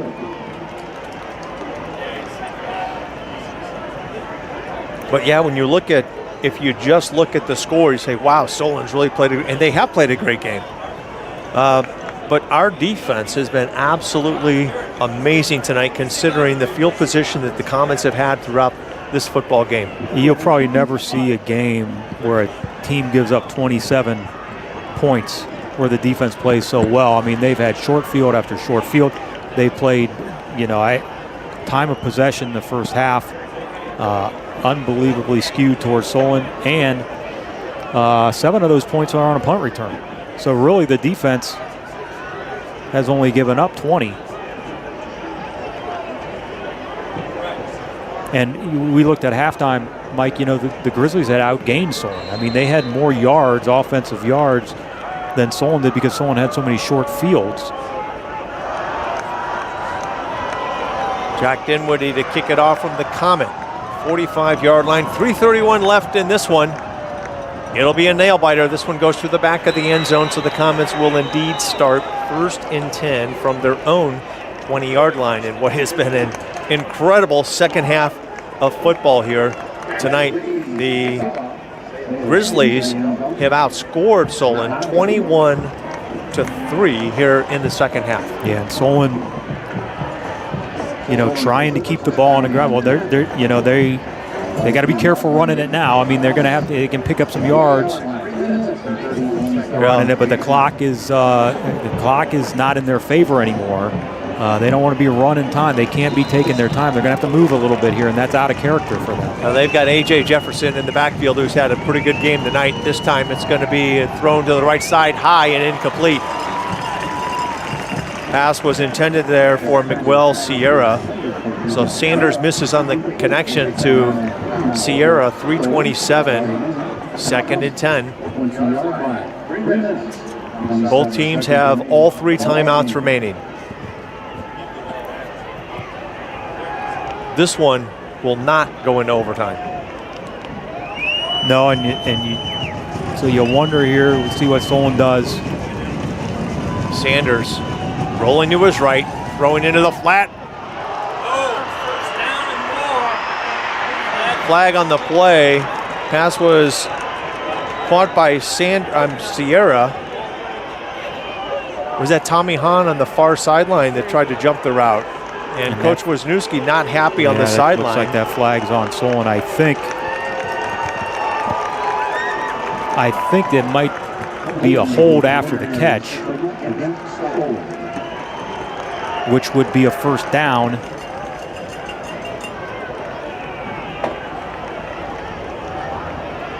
It is a hold.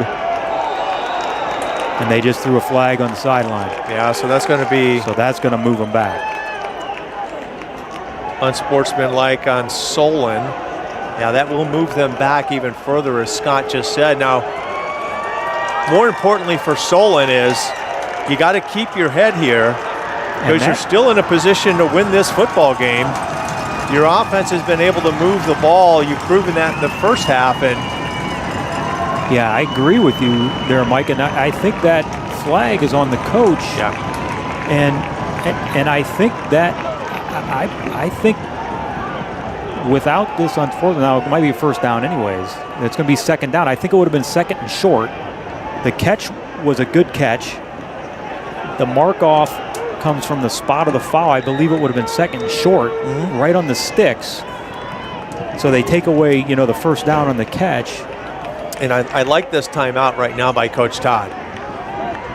A lot of things just happened there. You're 3:18 left in the football game, and Solon has shown twice that they can go over the top. Yeah. And I think this is an opportunity to settle them down and don't remind your DBs, don't let anybody get behind you. And understand the situation, because on that last play, if you take away the penalties, it was a catch. The defensive back, I didn't catch him, tried for an interception.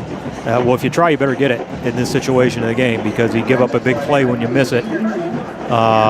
This will be a 1st and 10, so that the catch was good.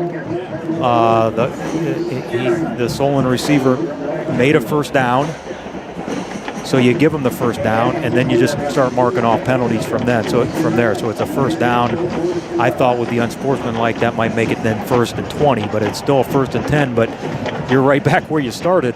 after all that. Yeah, and you've lost time to, on top of all of that. So it's also a good timeout for Solon. They get to kind of calm their heads right now and get back into the game as it's 1st and 10, but now it's on the 15-yard line and 3:18 left, and there's a long field in front of Jake Sanders and his Comets. 2 receivers to the left of Sanders. Sanders will throw right. Ball is dropped.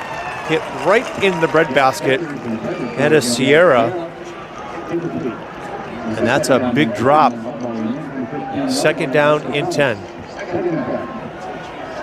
And you're getting that point in the game where Wadsworth can give. They're not going to give a 15-yard cushion, but they can give a 5-yard cushion and let Solon catch it in front of them and then make the play.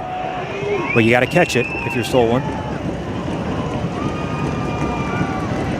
Sanders dropping straight back.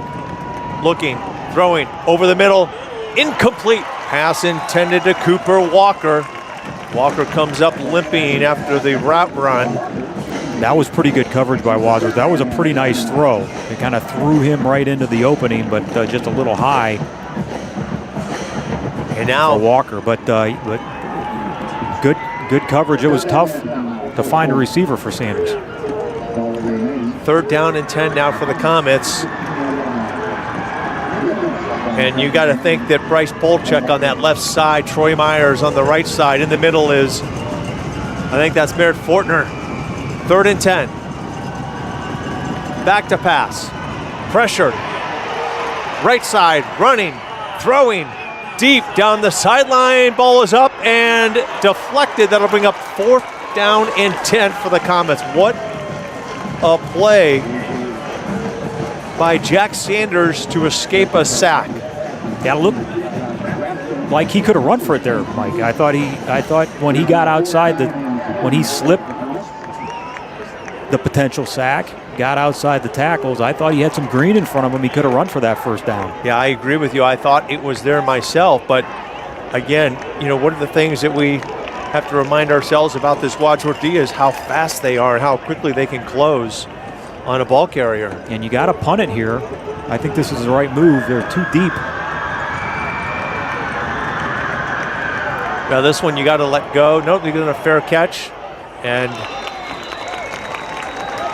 nice job by McNeil there. Who's a flag down now? McNeil's done a nice job handling those high punts tonight for this Grizzly special teams unit. Yeah, that's one of those unsung things. You're right. And I mentioned before, sometimes you just catch it and get 5-8 yards upfield and get tackled.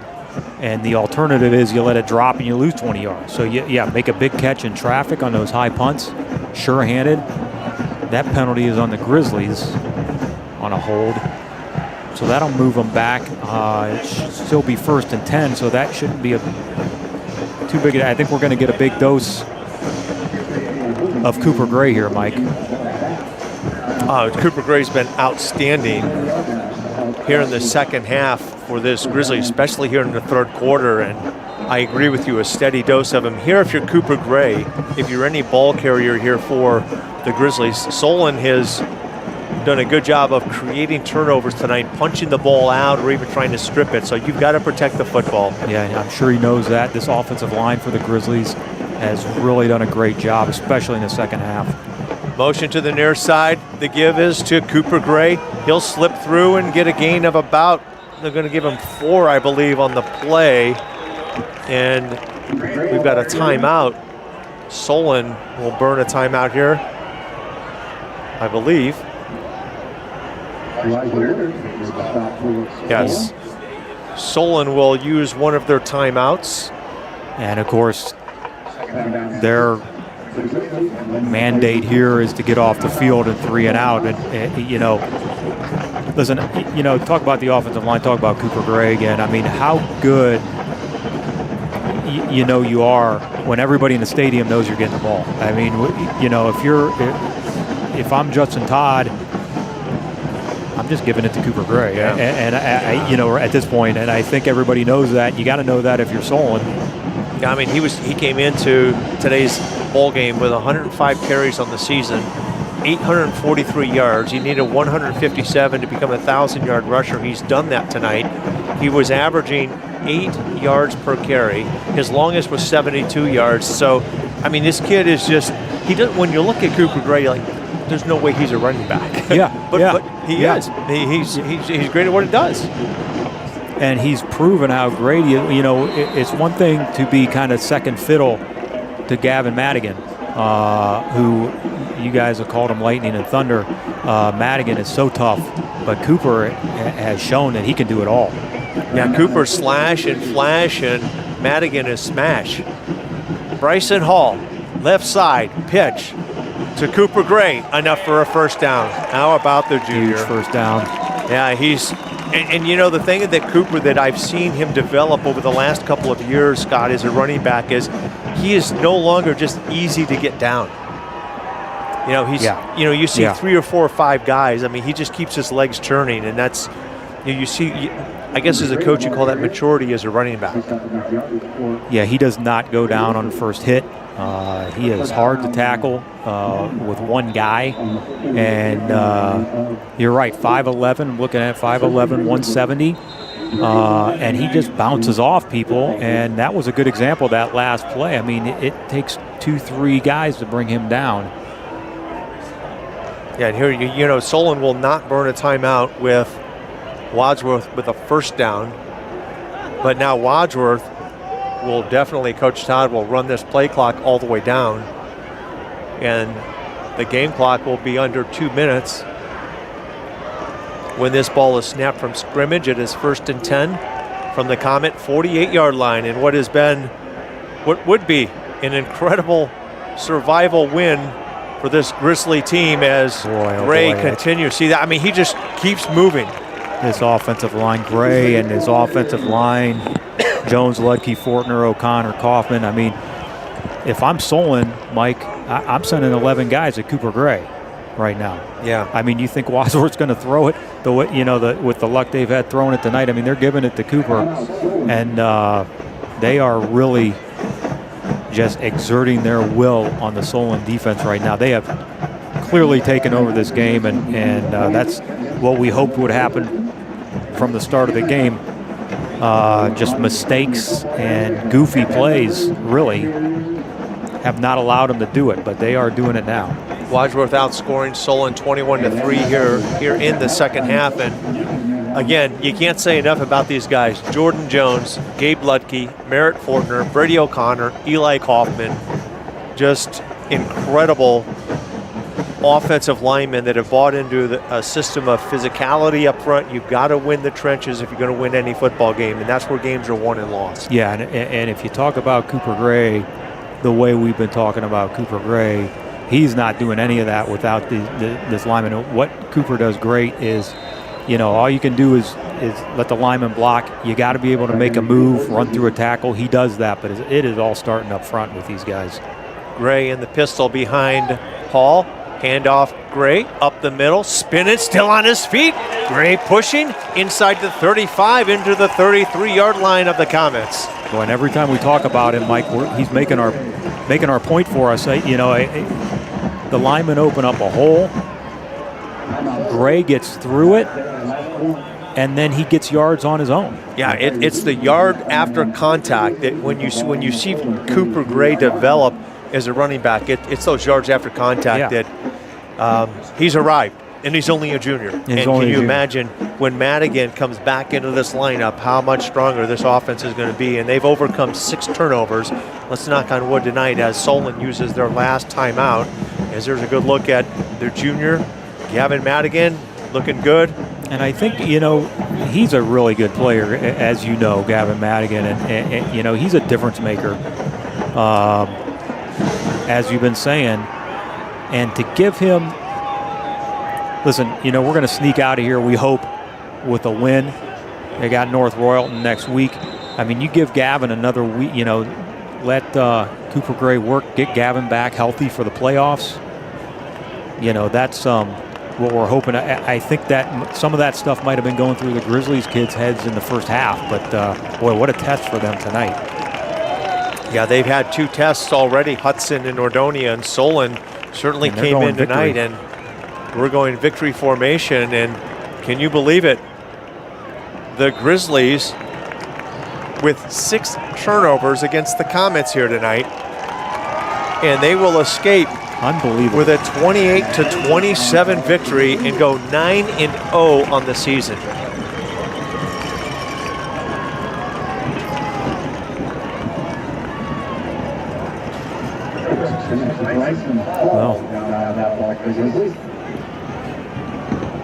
Things are looking good. John Bernard had to ruin it for us. John has given us updates of the Guardians-Yankees game down at Progressive Field, and I can say, Scott, I was there last night, and never have I been witness to such an amazing Major League Baseball playoff game. And tonight, we have seen something amazing out of this Wadsworth football team that, I use the term amazing, but to recover from 6 turnovers is amazing. I don't know if I've ever seen a game like that. I mean, it'd be interesting. The number of teams that win, given that stat, 6 turnovers, and don't forget the punt return for a touchdown. We mentioned at halftime there's 2 or 3 things where they say in the NFL or in college, if this happens, you lose or you win. The Grizzlies had about 3 of those things happen, and to get out of here with a win, hey, tip your hat to Solon Comets. They came to play, and some of that was created by them. But boy, this is great to get out of here with a win. We talked a little bit, Scott, real quick before we close here about some individual milestones today. Bryson Hall gets his 100th completion. You got Grayson, Cooper with 1,000 yards rushing, but this is an entire team effort, and it took offense and defense, especially the offense in the second half, to really come through and put 21 points on the board to beat the Comets. Yeah, you almost could say a perfect game for the Grizzlies because you get out of here with a win. It's almost a team building thing, the way they came out the second half. I mean, they were really up against it going into the second half. They come together, they pull out a win in a big way, team way, like you said, team effort, and it gives the coaches something. This could be it's not going to be an easy film to watch. So there's going to be some learning they can get out of this game. Well, the Grizzlies escape it tonight with a 28-27 victory over the Solon Comets. They go to 9-0 on the season. We will be back here next week on WCTV as North Royalton comes into Art Wright. For John Bernard downstairs making all the magic happen, for my partner, Scott McMillan, I am Mike Elkins. Thanks so much for joining us tonight. Go Grizzlies!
You are watching WCTV, Wadsworth Community Television.